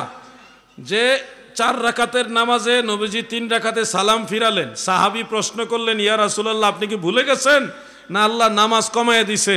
দয়াল নবীজি স্পষ্ট বললেন, আমি ভুলেও যাইনি, নামাজও কমানো হয়নি। নবীজি তো অনুমানের উপরে নির্ভর করে কথা বলতেন না। ওমা ইয়ানতিকু আনিল হাওয়া ইন হুয়া ইল্লা ওয়াহয়ুন ইউহা, নবীজির প্রত্যেকটা কথা হলো ওহী, আল্লাহর কথাই হলো নবীর কথা। সুবহানাল্লাহ বলেন। তা নবীজি বললেন, আমি ভুলে যাইনি, নামাজও কমানো হয়নি। এই বিষয়টার ব্যাখ্যা মুহাদ্দিসিনে কেরাম বলেছেন, উম্মত নামাজ ভুল করবে, উম্মতের নামাজের মধ্যে কম বেশি হয়ে যাবে। আল্লাহর হাবিব উম্মতের জন্য আদর্শ। কুরআনুল কারীমের মধ্যে আমার আল্লাহ দয়াল নবীজি সম্পর্কে বলেছেন, লাকাদ কানা লাকুম ফি রাসূলিল্লাহি উসওয়াতুন হাসানা, আমাদের সবার জন্য সর্বোত্তম আদর্শ হলো দয়াল নবীজি রাহমাতুল লিল আলামিন নবী। আমার যুবক ভাইরা গো, আল্লাহর হাবিব আমাদের আদর্শ। এই জন্যে উম্মতের নামাজের মধ্যে ভুল হবে, সেই ভুল কিভাবে সংশোধন করবে, শুধরাইবে, এটা শিক্ষা দেওয়ার জন্যে, তালিম দেওয়ার জন্য আমার নবীজি আল্লাহ তাআলার ইচ্ছায় 3 রাকাতে সালাম ফিরাইয়া এরপরে আবার আরো 1 রাকাত পড়া সেজদায়ে সাহুর মাসআলা শিখাইছে। এটা নবীজির ভুল বলা যাবে না। যুবক ভাইরা মনে রাখবেন, আপনারা সঠিক জিনিস যদি জানতে চান তাহলে নবীজির প্রতি 100% বিশ্বাস এবং মহব্বত রাখতে হবে। একেবারে 0% যে 1%-এর 99%ও সন্দেহ নবীজির প্রতি রাখা যাবে না। শতভাগ বিশ্বাস নিয়ে নবীজিকে মানবেন, এটা আপনাদের জন্য চ্যালেঞ্জ। আমার নবী যেটা বলেছে সত্য বলেছে, নবীজির কথা মিথ্যা নয়। আল্লাহর হাবিব যেটা করেছে সঠিক করেছে, রাসূল পাকের কর্ম মিথ্যা নয়, ভুল নয়, এই বিশ্বাস আপনাকে রাখতে হবে। কথা ঠিক কিনা বলেন? যুবক ভাইরা আমার, আমাদের সেই বক্তা ভাই তিনি বলে দিলেন নবীজি নিজেই শয়তানের ধোঁকা পড়ে সূরা কারাত উল্টায় পাল্টায় ফেলছে, নামাজে ফেস লাগাই ফেলছে। নাউজুবিল্লাহ। এরা তো বাংলা বই পড়ে ওয়াজ করে। আমি অনুরোধ করবো এই বক্তাগুলিকে থামান।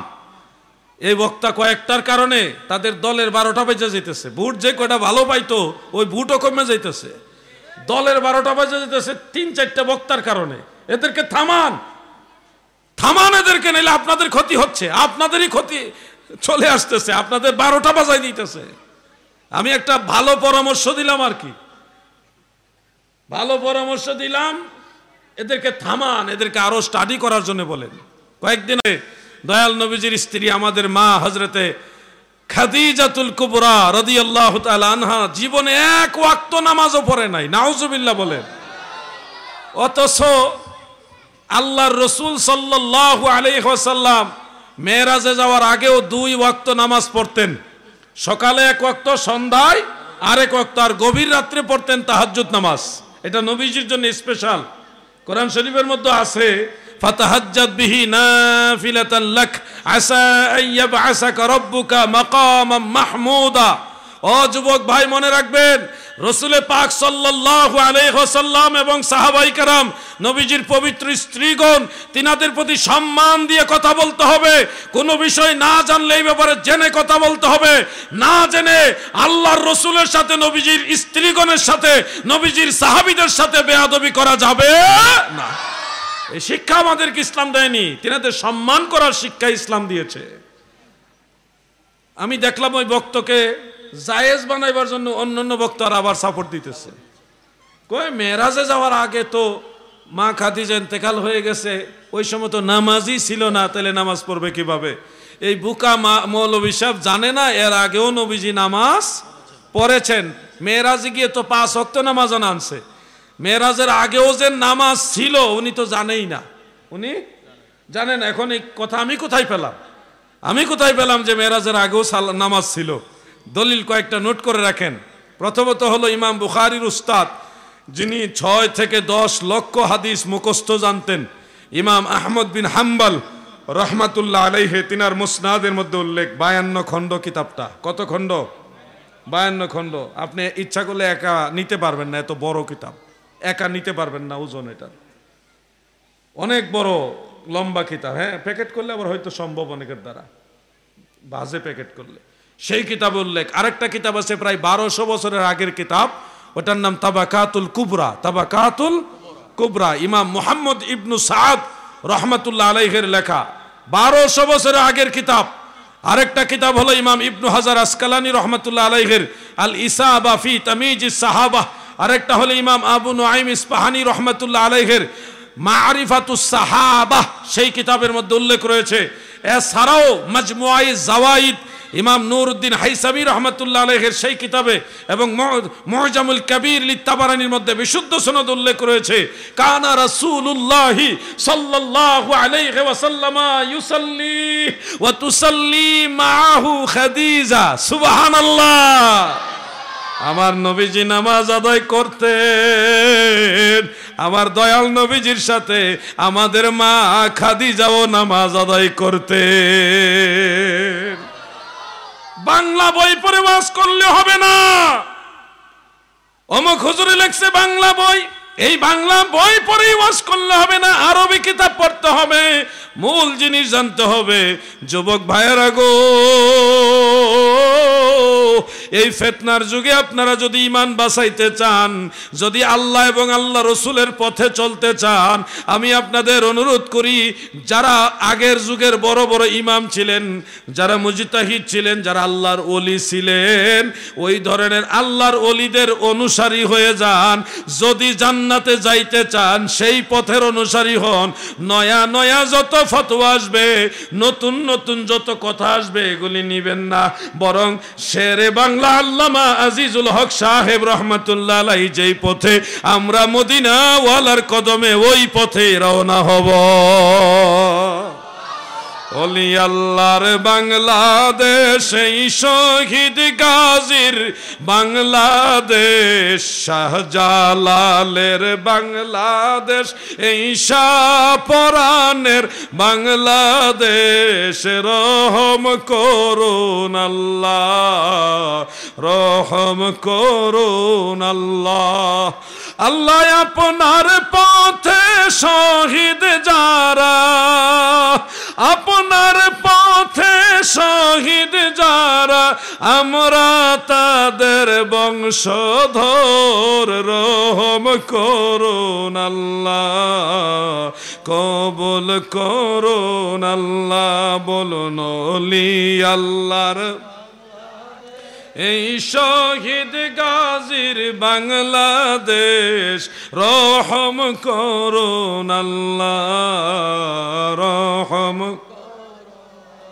যুবকদেরকে সচেতন করতে হবে, নাইলে এই যুবকদেরকে তারা ধ্বংস করে দিবে, গোস্তাকে রসুল বানাবে, আহলে বাইতে রসুলের সাথে তারা বেয়াদবি শিক্ষা দিবে, বলবে শেরে খোদা মাওলা আলী মদ খায় নামাজ পড়াইছে, নাউজুবিল্লাহ। আমি যদি যুবকদেরকে সচেতন না করি, তাহলে তারা ওই ধরনের কথা শুনে তারা বিভ্রান্ত হবে, যেটা আমাদের যুব সমাজের জন্য অবক্ষয়, ইমানের অবক্ষয়, আমলের অবক্ষয়, সঠিক রাস্তা থেকে অবক্ষয়।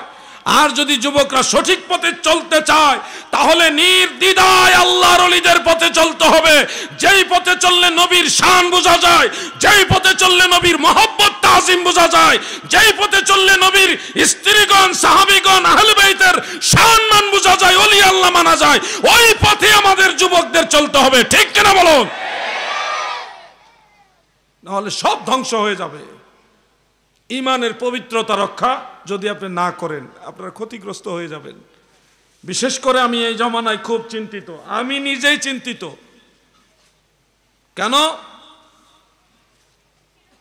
বিশ্বাস করেন, এই মঞ্চে আসার আগে আলহাজ মাওলানা তাজুল ইসলাম চাঁদপুরি সাহেব আর আমি একসাথে বসে হঠাৎ দেখলাম আমাদের ওই বক্তব্যটা একটা সামনে এসে পড়লো। বক্তব্য সামনে আসার পরে আমি নিজে হেজিটেশনে পড়ে গেছি। আরে উনি কি বলে, কি বলে উনি? আমি টেনশনে পড়ে গেছি। তা আমি টেনশনে পড়ে গেলে আপনাদেরকে টেনশনে পড়া লাগবে না মনে হয়। আমার মতো একটা লোক একটা বক্তব্য শুনে আমি হঠাৎ করে হেজিটেশনে পড়ে গেছি, কনফিউশনের মধ্যে পড়ে গেছি। হায় হায়, এটা যদি সত্য হয় তাহলে তো সমস্যা। আমরাই যদি কনফিউশনে পড়ে যাই, তাহলে আপনারা কেমনে কি করবেন? কত কঠিন একটা যুগ আমরা অতিক্রান্ত করছি, কত কঠিন একটা যুগ। এই যুগে ঈমান নিয়ে মরা হলো সবচেয়ে বড় জিহাদ। ঈমান নিয়ে মরা, মৃত্যুবরণ করাটা সবচেয়ে বড় জিহাদ এই যুগে। আমার ভাইরা, কি সেই কথা যেটা শুনে আমি নিজে কনফিউশন হয়ে গেলাম? কি সেই কথা, যে কথা শুনে আমি আলাউদ্দিন জেহাদি পর্যন্ত হেজিটেশন বুক করতেছি যে এটা কি বলে, এটা কি ঠিক? কথাটা কি শোনাবো আপনাদেরকে? বক্তা সাহেব দেশবাসীকে মেসেজ দিতেছে যে আমি মক্কা শরীফ থেকে কয়েকদিন আগে ঘুরে আসলাম, এবং আপনাদেরকে এখনো জানাচ্ছি যে কাবা ঘরের সাথে ছোট্ট একটা কালো রঙের পাথর লাগানো আছে। এটার নাম হলো হাজরে আসওয়াদ। কালো রঙের পাথর আছে না নাই? পৃথিবীর সব মুসলমানদের মনের ভিতরে একটা স্বপ্ন, আল্লাহ তৌফিক দিলে একবার হজ করতে যাব। হজের তৌফিক না হইলে উমরা করতে যাব, কাবা ঘর তাওয়াফ করব, সাফা মারওয়া সাই করব, হাজরে আসওয়াদ পাথরের মধ্যে চুমা দিব। কাবা ঘরের আশেপাশে ঘুরবেন ফিরবেন, দেখবেন নবীজির ঘর দেখবেন, দয়াল নবীজির বাল্যকাল শিশুকাল কোন জায়গায় কাটিয়েছে দেখবেন, আরাফার ময়দান দেখবেন, মিনা মুজদালিফা দেখবেন। এই স্বপ্ন আপনাদের মনে আছে না নাই? যত হাজী সাহেব মক্কা মুকাররমায় যায়, বয়সে দুর্বল হয়ে গেছে, বয়সের ভারে দুর্বল হয়ে গেছে, তারপরেও একটু চেষ্টা করে হাজরে আসওয়াদ পাথরে যেন চুমা দিতে পারে, একটু চেষ্টা করে। হয়তো অনেক সময় পারে, অনেক সময় পারে না, মানুষের চাপ বেশি হলে সম্ভব না।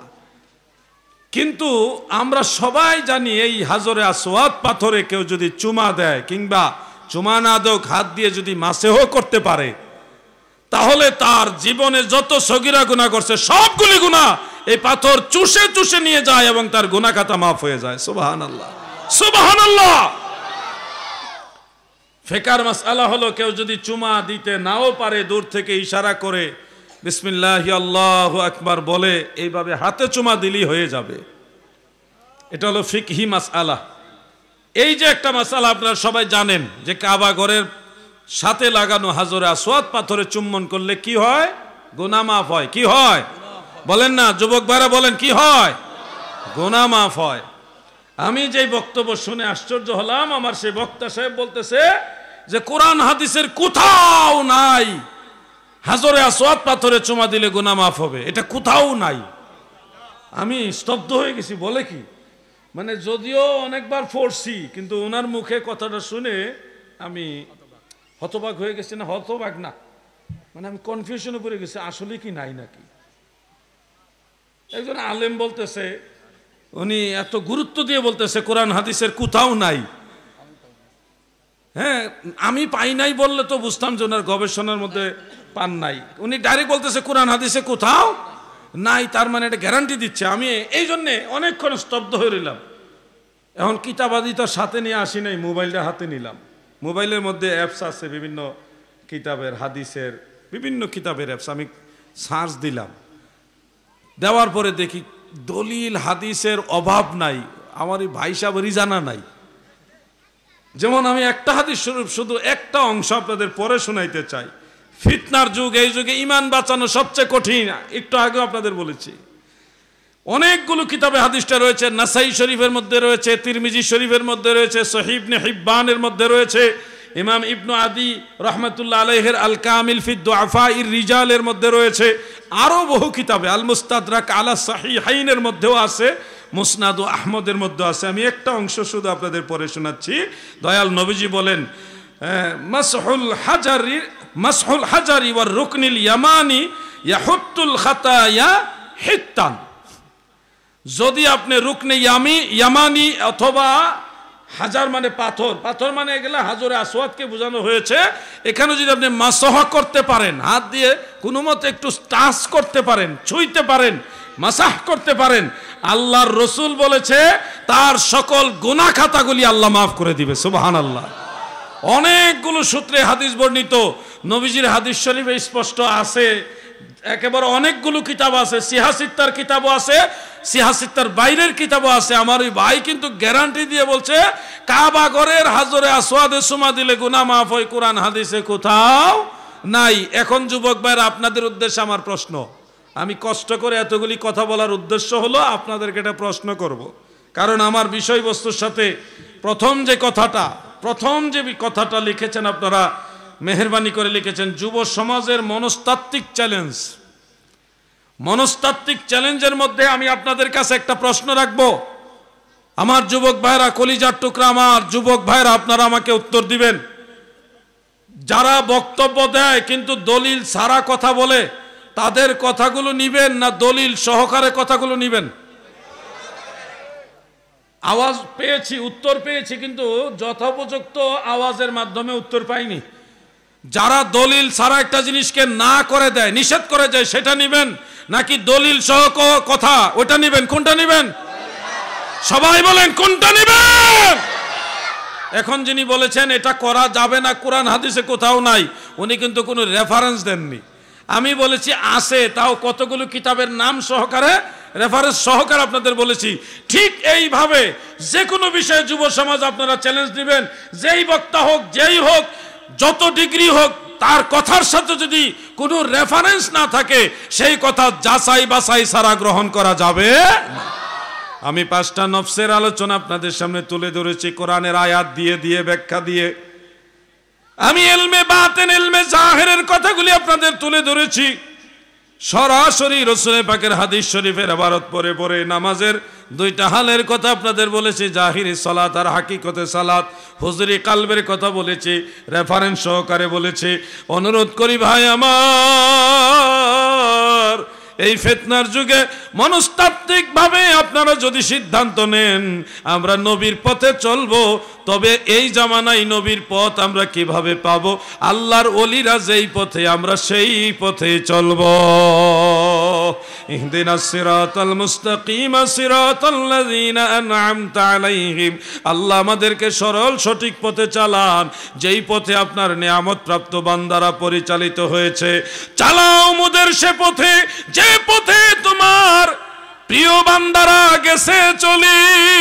আমরা চলবো আল্লাহর ওলিদের পথে। রাজি আছি না নাই? যুবক ভাইরা বলেন রাজি আছি না নাই? তাহলে আপনাদের জান্নাতের পথে যাওয়া সম্ভব, সহজ হবে। বিশেষ করে যুবকদেরকে একটা অনুরোধ করি, জানি না কথাটা কতটুকু আপনারা নিবেন। এই যুগে কাক এবং কোকিল 2 ধরনের পাখি যেমন আছে, একই রঙের 2 রকম পাখি, কাকও কালো, কোকিলও কালো, কিন্তু কণ্ঠস্বরে বেশ কম আছে। ঠিক তেমনি ভাবে কামেল পীর এবং নাকেশ পীর, 2 ধরনের পীর আছে। লেবাস দিয়ে আপনারা কামেল পীর যাচাই করার চেয়ে নবীজির সুন্নত এবং নবীজির শরীয়ত যার মধ্যে বর্তমান রয়েছে তাকে বেশি গুরুত্ব দিবেন।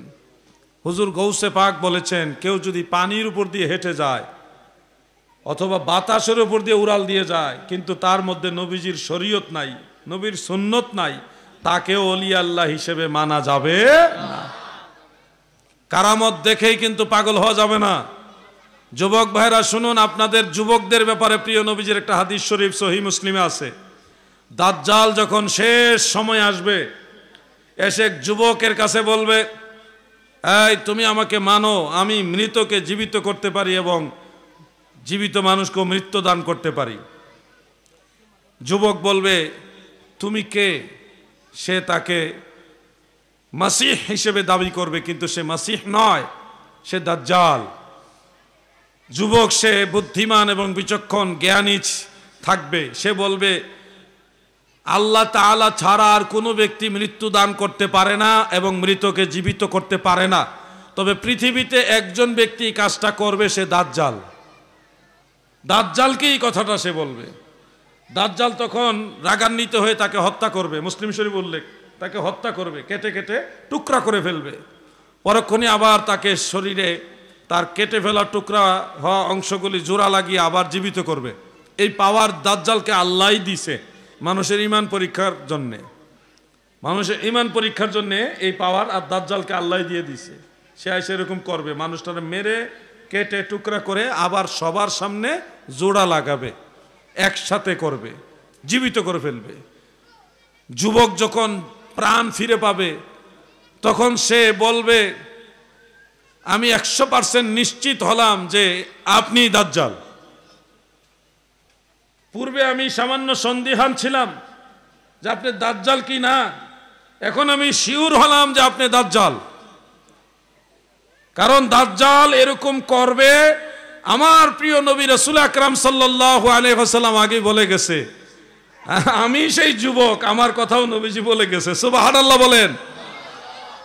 তখন দাজ্জাল আরো রাগান্বিত হবে, ইবনে মাজাহ শরীফ হাদিসটা আছে, আরো রাগান্বিত হয়ে তাকে দ্বিতীয়বার হত্যা করতে চাইবে, কিন্তু আর হত্যা করতে পারবে না। বলার উদ্দেশ্য হলো, যুবক ভাইয়েরা আমার, অলৌকিক ঘটনা দেখে ওলি আল্লাহ নির্বাচন করবেন না। অলৌকিক ঘটনা দেখে ওলিয়া উলিয়া নির্বাচন করা যাবে না।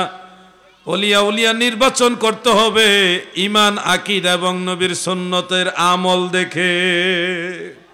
ঈমান আকীদা যদি সঠিক না হয়, সুন্নতের আমল যদি না থাকে তাহলে সে যাই হোক ওলি আল্লাহ হইতে পারে না। আমি আপনাদেরকে বলছি দাজ্জাল এমন এক ভয়ঙ্কর ফিতনা, সে বাড়ির কিনারে এসে বলবে আমি তোমাকে ধন রত্ন দিয়ে ধনী বানিয়ে দিব, তুমি আমাকে মানো। আপনার সামনে আপনার বাড়ির আঙ্গিনায় উঠান থেকে মাটির নিচ থেকে ডাক দিবে এবং মাটির নিচ থেকে হীরা স্বর্ণ মানে ডায়মন্ড গোল্ড অনেক দামি দামি মণিমুক্তা এগুলি বের হয়ে আসবে। দাজ্জাল ডাক দিলে বের হয়ে আসবে কয়েক কেজি হীরা, কয়েক টন স্বর্ণ আপনাকে দিয়ে যদি বলে আমাকে মানো। কথা বুঝছেন? কয়েক কেজি হীরা ডায়মন্ড আর কয়েক টন স্বর্ণ গোল্ড দিয়ে যদি আপনাকে বলে, দাজ্জালে বলে যে আমারে মানো, আমার তো মনে হয় এই লোভ অনেকে সামলাইতে পারবে না। বুঝতেছেন নি কথা? এই লোভ সামলানো কঠিন না? কঠিন না? অনেক মানুষ দাজ্জালকে মেনে ফেলবে, তার দলে চলে যাবে শুধু ওই স্বর্ণরূপ পাপে হবে। এগুলো আমি কিন্তু বানায় বলতেছি না, এইগুলো হাদিস শরীফের কথা। জমিনের মধ্যে ফসল হয়েছে কিন্তু এখন আর হয় না, জমিনের সব ফসল নষ্ট হয়ে গেছে। দাজ্জাল গিয়ে বলবে আমি এক রাতের মধ্যে সব ফসল ঠিক করে দিব তোমরা যদি আমাকে বিশ্বাস করো, আমাকে রব মানো। নাউজুবিল্লাহ। তারা বলবে আগে ঠিক করেন, জমিনের কিনারে গিয়ে বলবে তোমরা ফসলটা ঠিকঠাক হয়ে যাও, অল্প সময়ের মধ্যে এই এক ধরনের মরা জমিন তাজা হয়ে যাবে, মরা ফসল তাজা হয়ে যাবে, সবল হয়ে যাবে, সব সুস্থ হয়ে যাবে। এই দৃশ্য দেখার পরে আপনারাই তো দাজ্জালকে ওলি আল্লাহ বানাই দিবেন। ওরে বাবা অনেক বড় কারামত, এরকম বানাই দিবেন। কিন্তু অনেকে আছে এরকম, না রাগ করতেছেন? এরকম ঘটনা দেখলে দাজ্জালকে ওলি আল্লাহ বানাই দিব অনেকেই। দাজ্জাল কি করবে শুনেন ভাই আমার, কেন কথা বলছি? যুবকদেরকে সচেতন করার জন্য, যে অলৌকিক ঘটনা দেখলেই তাকে ওলি আল্লাহ বিশ্বাস করা যাবে না যদি না তার মধ্যে আহলে সুন্নাহ ওয়াল জামাতের আকীদা না থাকে, নবীর সুন্নতের আমল না থাকে। সবচেয়ে বড় কারামত হলো 1450 বছর পরেও যে ব্যক্তি আল্লাহর হাবিবের শরীয়তকে ঠিকঠাক মতো পালন করতেছে, এটা হলো সবচেয়ে বড় কারামত। ভাই দাজ্জালের আরেকটা কথা বলতে চাই, বলবো? দাজ্জাল একটা এলাকায় যাবে যে এলাকায় বৃষ্টি হয় না, অনেক দিন ধরে বৃষ্টি হয় না, মানুষ বৃষ্টির জন্য হাহাকার করতেছে। সে এলাকা দাজ্জাল গিয়ে বলবে আমি বৃষ্টি নামাইতে পারবো, তবে শর্ত তোমরা যদি আমাকে মানো, বিশ্বাস করো, তাহলে আমি তোমাদের বৃষ্টি দিব। লোকজন বলবে আগে বৃষ্টি নামাও, যে নামাইতে পারলে মানবে কিনা? হ্যাঁ মানবো। তো দাজ্জালকে এমন পাওয়ার দেওয়া আছে, সে আসমানে আঙ্গুল ইশারা করে যদি বৃষ্টিকে মেঘমালাকে ডাক দেয়, এই হাতের ইশারার সাথে সাথে মেঘমালা এক জায়গায় জড়ো হবে, নিচে ইশারা দিলে বৃষ্টি সাথে সাথে জমিনে নাজিল হয়ে যাবে। এই দৃশ্য যদি দাজ্জাল এসে দেখায়, আকাশে এক ফুটাও মেঘ নাই, কিন্তু আঙ্গুল ইশারা দেওয়ার সাথে সাথে মেঘ জমলো, নিচের দিকে হাত ইশারা করার সাথে সাথে বৃষ্টি নাজিল হয়ে গেল, এই দৃশ্য দেখলে অধিকাংশ মানুষই বলবে এই লোকটা আল্লাহর ওলি। না ভুল বলতেছি আমি? অনেকেই তার প্রতি বিশ্বাস এনে ফেলবে, আল্লাহকে অবিশ্বাস করবে, তাকে রব মেনে নিবে। নাউজুবিল্লাহ। আপনারা সচেতন হতে হবে যুবক ভাইরা, মুরব্বী বাবারা শুনেন। অনেক সময় 14 দিন 15 দিন বা 1 মাস 2 মাস বা 1-2 বছর পরে লাশ পাওয়া যায়, মোটামুটি অক্ষত লাশ পাইলেই আপনারা মনে করেন নিঃসন্দেহে লোকটা আল্লাহর ওলি। খবরদার, মৃত লাশ যদি মোটামুটি তাজাও পাওয়া যায় 1 বছর 1.5 বছর পরে, কিংবা 14-15 দিন পরে একটা লাশ মোটামুটি এখনো নষ্ট হয় নাই পাওয়া গেছে, এটার উপরে ডিপেন্ড করে তাকে ওলি আল্লাহ বানানো যাবে না। যে কোনো মানুষ মারা গেলে তার শরীরে যদি পচনশীল ব্যাকটেরিয়ার সংখ্যা কম থাকে, যেই ব্যাকটেরিয়াগুলো মানুষের শরীর দ্রুত পচায়, এই ধরনের ব্যাকটেরিয়া যদি মানুষের শরীরে, যেই মানুষের শরীরে কম আছে, এই শরীরটা একটু দেরিতে পচে, এটা স্বাভাবিক। আবার কিছু কিছু খাদ্য আছে যে খাদ্যগুলি নিয়মিত সেবন করলে তার শরীরটা একটু দেরিতে পচে, কিন্তু একটু দেরিতে পচে। ভাই এটা মুসলমান হইলেও এরকম হইতে পারে, অমুসলিমও হইতে পারে। এখন লাশ যদি অক্ষত থাকলে আপনারা মনে করেন যে এই লোকটা আল্লাহর ওলি, তাহলে ফেরাউন, হ্যাঁ, রামেসিস 1, রামেসিস 2, তারপর রামেসিস 3, এরপরে পরবর্তীতে যত ফেরাউন আসছে তারার লাশ তো এখনো আছে, এখনো তো লাশ আছে, তাহলে কি তারার ওলি আল্লাহ বানাই দিবেন আপনারা? অনেক বিধর্মীদের লাশ যা অন্য অন্য অনেক ধর্ম আছে, প্রায় 4500 মতো ধর্ম আছে পৃথিবীতে। অনেক ধর্ম আছে যে ধর্মের মধ্যে লাশ মোটামুটি 1-1.5 বছর পরেও নষ্ট হয় না। সেই ধর্মের মানুষগুলো যদি লাশ পায় অক্ষত বেশ কিছুদিন পরে, তাহলে তাকে কি ওলি আল্লাহ বানাই দেওয়া যাবে? যাবে না। আমরা তো হুজুগে বাঙালি মনে করি লাশ পড়ছে না রে। শোনেন, যারা সত্যিকারে ওলি আল্লাহ হয়, যারা সত্যিকারে ওলি আল্লাহ হয়, যাদের শরীর আল্লাহ তাআলা নূর বানিয়ে দিয়েছে, ওই শরীর একেবারেই কোনো ধরনের সমস্যা হবে না। যে আগুন লাগাইছে, আগুন দিয়ে পুড়ে গেছে। আবার দেখা গেছে লাশের অরিজিনাল যে অবস্থা বাহ্যিক তাজা, এই যে তাজা বডি, এই তাজা বডি নাই, একটু নরম, হালকা একটু নষ্ট হয়েছে, এর উপরে হলো কাফনের কাপড়। এই ধরনের বডি যে কোনো মানুষেরই হইতে পারে। সত্যিকারে ওলি আল্লাহ হলো তারা জীবিত অবস্থায় শরীর যেমন থাকবে, তাদের ইন্তেকালের পরে তাদের শরীর ওই রকম তাজা থাকবে, একটু এদিক সেদিক হবে না। সুবহানাল্লাহ বলেন। আমরা লাশ ঠিকঠাক থাকলেই যেন আবার মনে করি না যে এটা আল্লাহর ওলি। খবরদার, ঈমান আকীদার ব্যাপার আছে। রাজবাড়িতে একজন লোককে কবর থেকে তুলে আগুনে পুড়িয়েছিল, এটার আমরা প্রতিবাদ করেছি, কারণ টোটাল বিষয়টা ছিল অমানবিক। আইয়ামে জাহিলিয়াতের যুগেও এই ধরনের দৃশ্য আমরা শুনিনি, ঘটেছে বলে শুনিনি। মানুষ মরে গেছে, সে তো আল্লাহর কাছে চলে গেছে, 14 দিন পরে লাশ কবর থেকে তুলে পোড়াবে, এই ধরনের দৃশ্য আমরা মুসলমান কখনো সমর্থন করি না। মনে রাখবেন, এই যে 14 দিন পরে লাশটা মোটামুটি ভালো ছিল, একেবারে নষ্ট হয়নি, হালকা নষ্ট হয়েছে।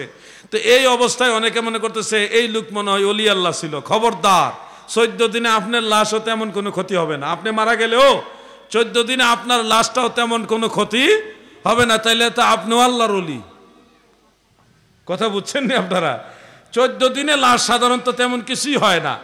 আর যদি সে সত্যিকারে আল্লাহর ওলি হইতো, তাহলে তার বডিটা আগুনে পুড়তো, আগুনে পোড়ায় না, জমেও ধরে না, নবীর প্রেমিক যে জনা থাকে যদি সে গভীর সাগরে, নয়তো থাকুক আগুনে।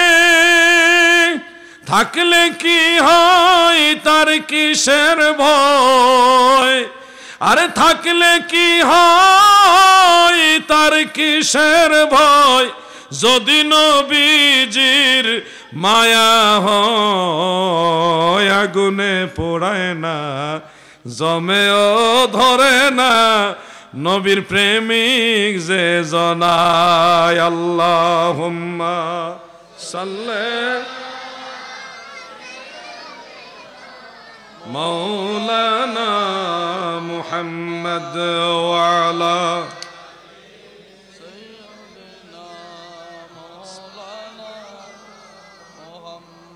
মোহাব্বতে পড়ুন আল্লাহুম্মা। পড়ো পড়ো।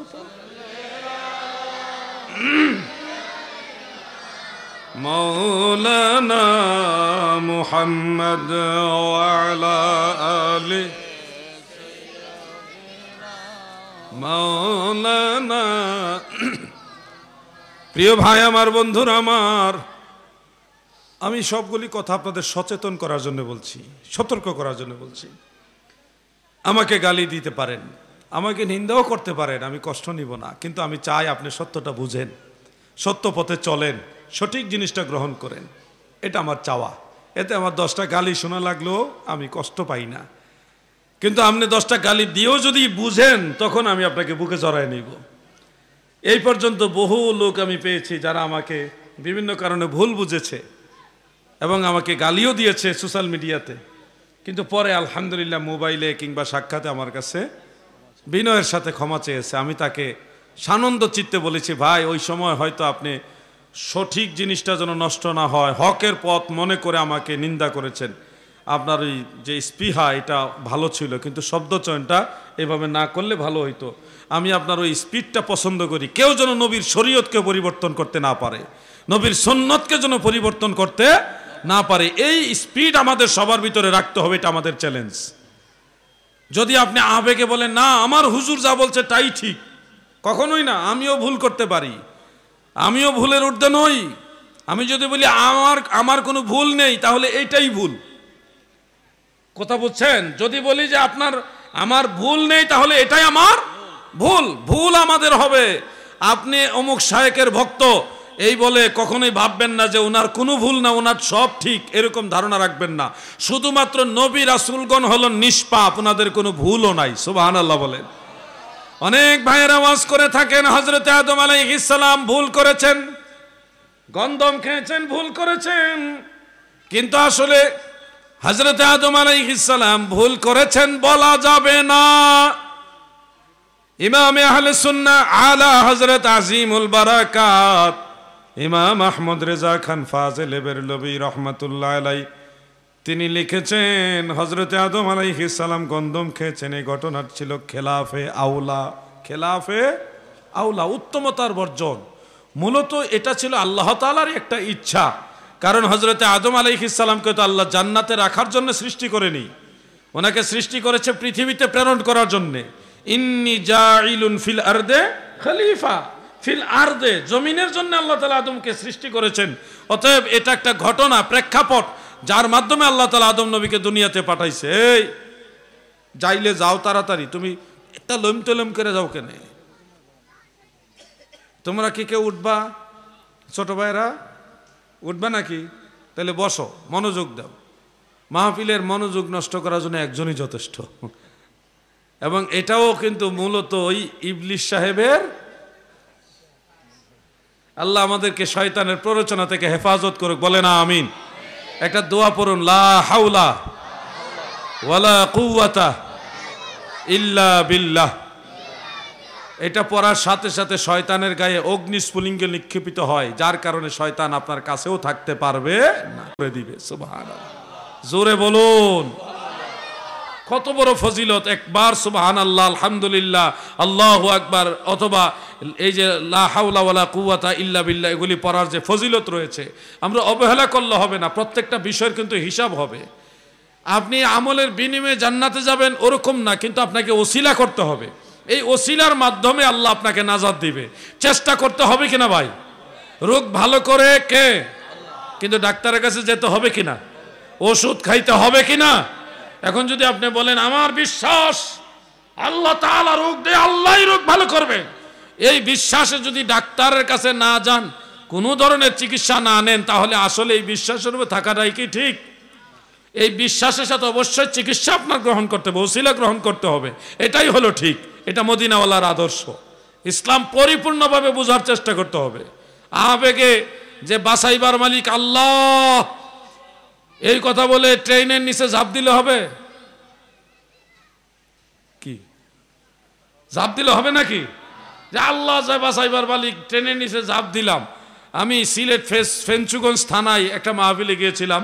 যাওয়ার পরে যুবক ভাই আমাকে বললেন, হুজুর আপনাদের কাছ থেকে শিখেছি সব কিছু আল্লাহ তাআলার হুকুমেই হয়। তাহলে চুরে চুরি করে, ডাকাতে ডাকাতি করে, মানুষকে মারে, এই যে যা কিছু করছে এগুলি তো আল্লাহর হুকুমই করলো। যেহেতু সব কিছু আল্লাহর হুকুমই হয়, তো চুরে চুরি করলো, ডাকাতে ডাকাতি করলো, অন্য পাপ কাজ করলো, সব তো আল্লাহর হুকুমই করলো। তাহলে বান্দার কেন দোষ হবে এবং এই কাজের জন্য তাকে জাহান্নামে দিবে কেন? এগুলো তো সে আল্লাহর হুকুমই করছে। এই ধরনের একটা প্রশ্ন করছে। প্রশ্নটা খুব সহজ না? সহজ প্রশ্ন। আমি তখন বললাম, যুবক ভাই আমার, আপনার মাথার চান্দি থেকে পায়ের তলা পর্যন্ত যা কিছু প্রকাশ্যে ও প্রকাশ্যে রয়েছে সবই তো আল্লাহর দেওয়া। এটা স্বীকার করেননি? 100% স্বীকার করি। সৃষ্টি জগতে যা কিছু আছে সবই আমার আল্লাহর, স্বীকার করেননি? হ্যাঁ স্বীকার করি। আপনার যে কোনো কিছু করার মতো ক্ষমতা এটা যে আল্লাহ দিয়েছে এটাও স্বীকার করেননি? হ্যাঁ এটাই তো বলতেছি। আল্লাহ শক্তি দিছে, আল্লাহর হুকুমেই তো মারছি, চুরি করছি, তাইলে আমার দোষ হবে কেন?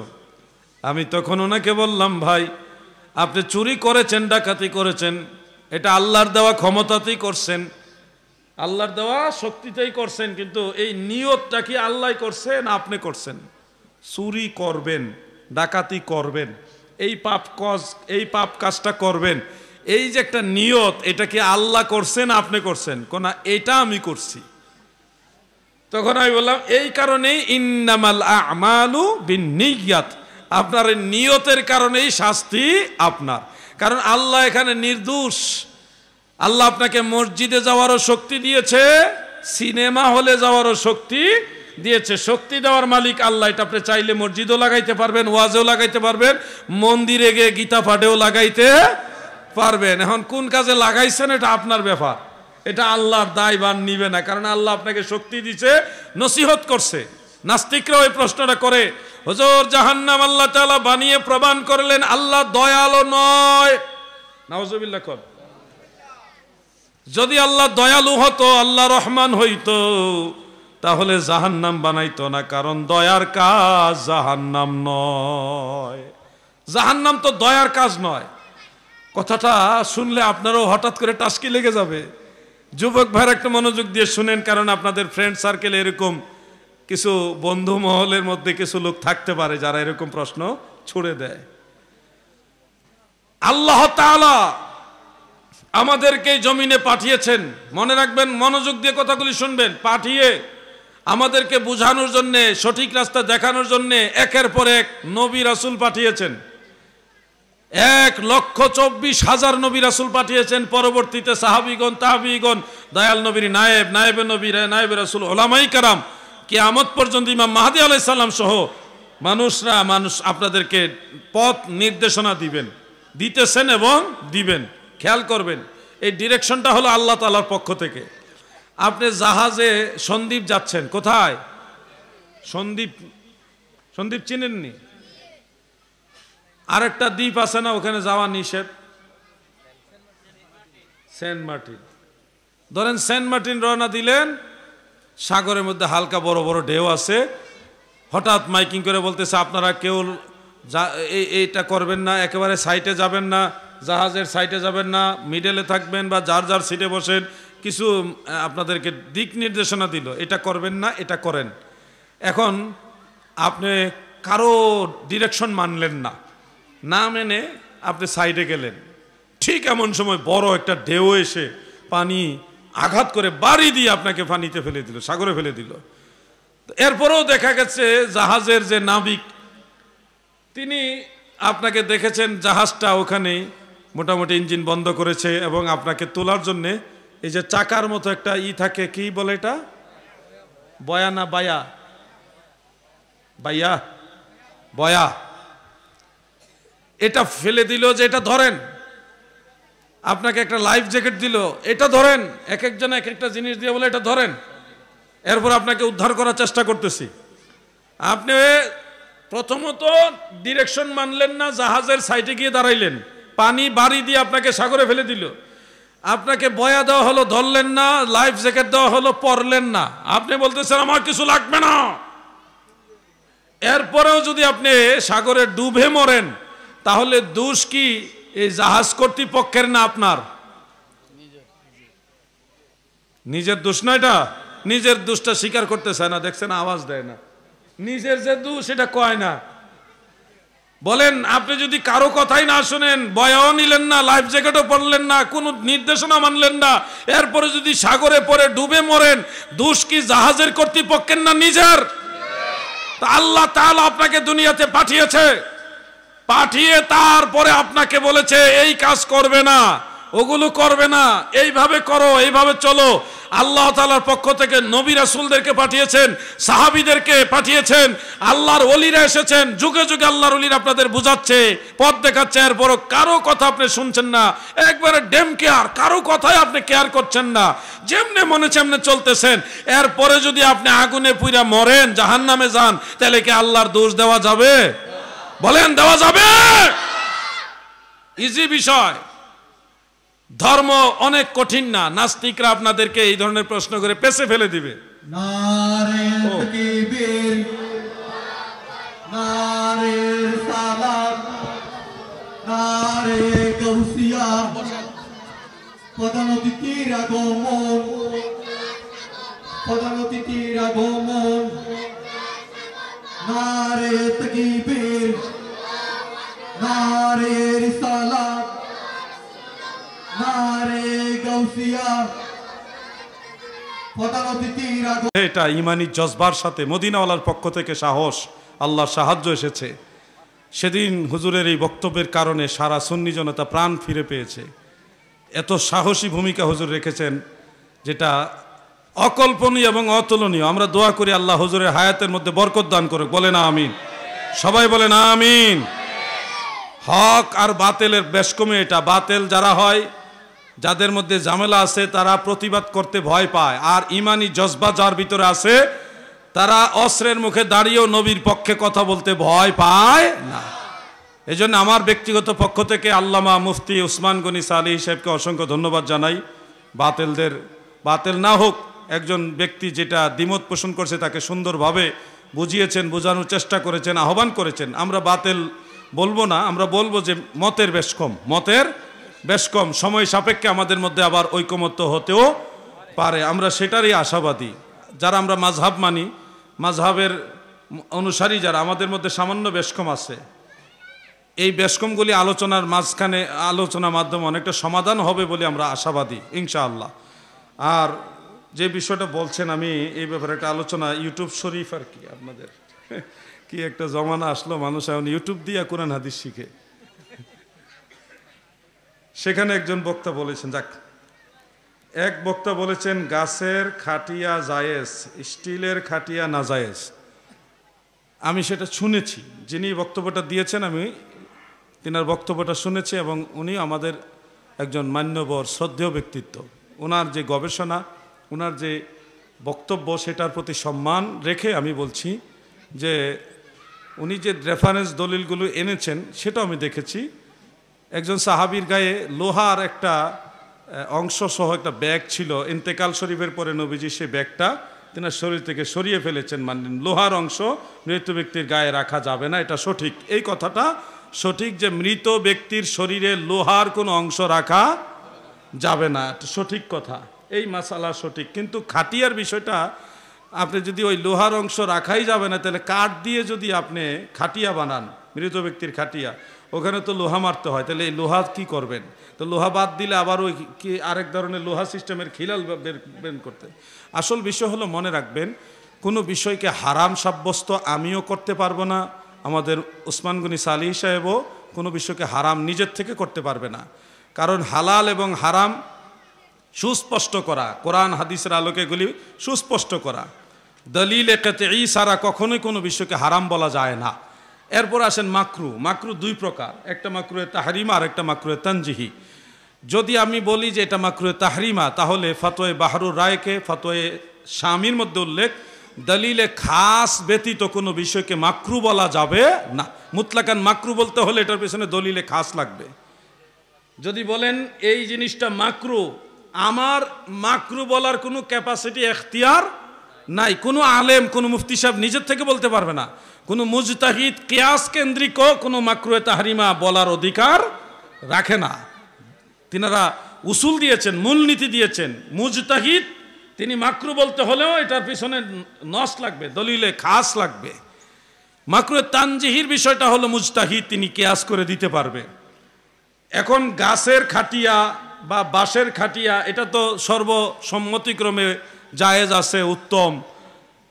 কিন্তু স্টিলের খাটিয়া, এটা তো জাস্ট একটা বাহন, এটা তো মৃত ব্যক্তির শরীরের অংশ না, এটা মৃত ব্যক্তির সাথে কবরেও যাবে না, এবং মৃত ব্যক্তির সাথে এটা সংশ্লিষ্ট কোনো ওরকম বিষয় না। এটা আমাদের সুবিধার জন্যে তৈরি করা হচ্ছে। এখন এই স্টিল ব্যবহার করা নিষেধ, এই মর্মে আমি ওনার বক্তব্যটা শুনে ওনার প্রতি সম্মান রেখে বলছি, উনিও কিন্তু কোনো দলিল সুস্পষ্ট পেশ করতে পারেননি যে অমুক কিতাবে লেখা আছে স্টিল বা লোহার খাটিয়া ব্যবহার করা যাবে না, কোনো রেফারেন্স দেননি। আমি খুব ধীরে সুস্থে বলছি, যদি রেফারেন্স থাকে উনি এটা পেশ করবেন, আমরা সেটা শুনবো।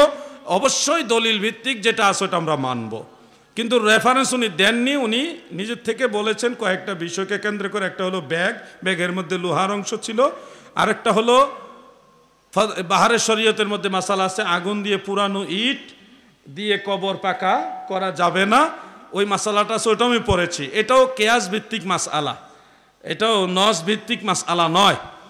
তারপরেও আমি বলবো যে যেহেতু সারা বাংলাদেশ নয়, সারা ওয়ার্ল্ডে অসংখ্য খাটিয়া রয়েছে যেগুলি স্টিল এবং লোহার তৈরি, অসংখ্য। শুধু বাংলাদেশেই তো ম্যাক্সিমাম মসজিদের লাশের খাটিয়া হলো স্টিলের, এসএস পাইপের, যেগুলি মজবুত। অতএব আমার মনে হয় এই সমস্ত সেন্সিটিভ বিষয়ে মাসআলা দেওয়ার আগে আমার শ্রদ্ধেয় আলেম ভাইদের আরো কয়েকজন আলেম নিয়ে আলোচনা করে তারপরে একটা ফায়সালা দেওয়া উচিত। এটা আমার ব্যক্তিগত একটা চিন্তা থেকে বললাম। আর একটা মাসালা বললে আমি আমার মাসালা কেন বলবো? আমি কি ধর্মের কোনো মুস্তাহিদ নাকি? আমার দায়িত্ব মুজতাহিদরা কি রায় দিয়েছে সেটা আপনাদেরকে শোনানো। আমি তো মুস্তাহিদ নয়, আমি মুকাল্লিদ। আমার কোনো এখতিয়ারই নাই যে আমি মাসালা ইস্তেমবাদ করব। মুজতাহিদরা মাসালা দিয়েছে সেটা আমি আপনাদের শোনাতে পারবো। এটাকে আবার দলাদলি হিসেবে নেবেন না যে আমি ওনার বিরুদ্ধে বলছি, এরকম না। উনি আমার মুরব্বী, ওনাকে আমিও সম্মান করি, সময় পেলে ওনার হস্তবসি করি, হাতে চুমা খাই। আমার সম্মানের একজন মানুষ, তাজিমের একজন মানুষ। দলাদলিতে নেবেন না। মাসআলাই স্টিল এবং লোহার খাটিয়া ব্যবহারের বিষয়ে কোরআন সুন্নাহর মধ্যে আমার জানা মতে এবং ফিকহ কিতাবও আমার জানা মতে কোনো নিষেধ নাই। আপনারা ব্যবহার করতেই পারবেন। যিনি বলছে এটা করা যাবে না, উনি ওই যেই কয়টা পয়েন্ট বলছে আমি তো উল্লেখই করে দিলাম, ওগুলির সাথে এটার কোনো সম্পর্ক নাই। আল্লাহ তাআলা আমাদের সবাইকে বোঝার তৌফিক দেন, আমিন। এই হলো, এরপরও যদি সম্পর্ক কোনো কিছু থাকে আল্লামা মুফতি ওসমান গনি সালেহী হুজুর সেটার সাথে আরও কিছু বলার ইচ্ছা পোষণ করলে করবেন। আমি আপাতত বিদায় নিচ্ছি। আসসালামু আলাইকুম ওয়া রাহমাতুল্লাহ।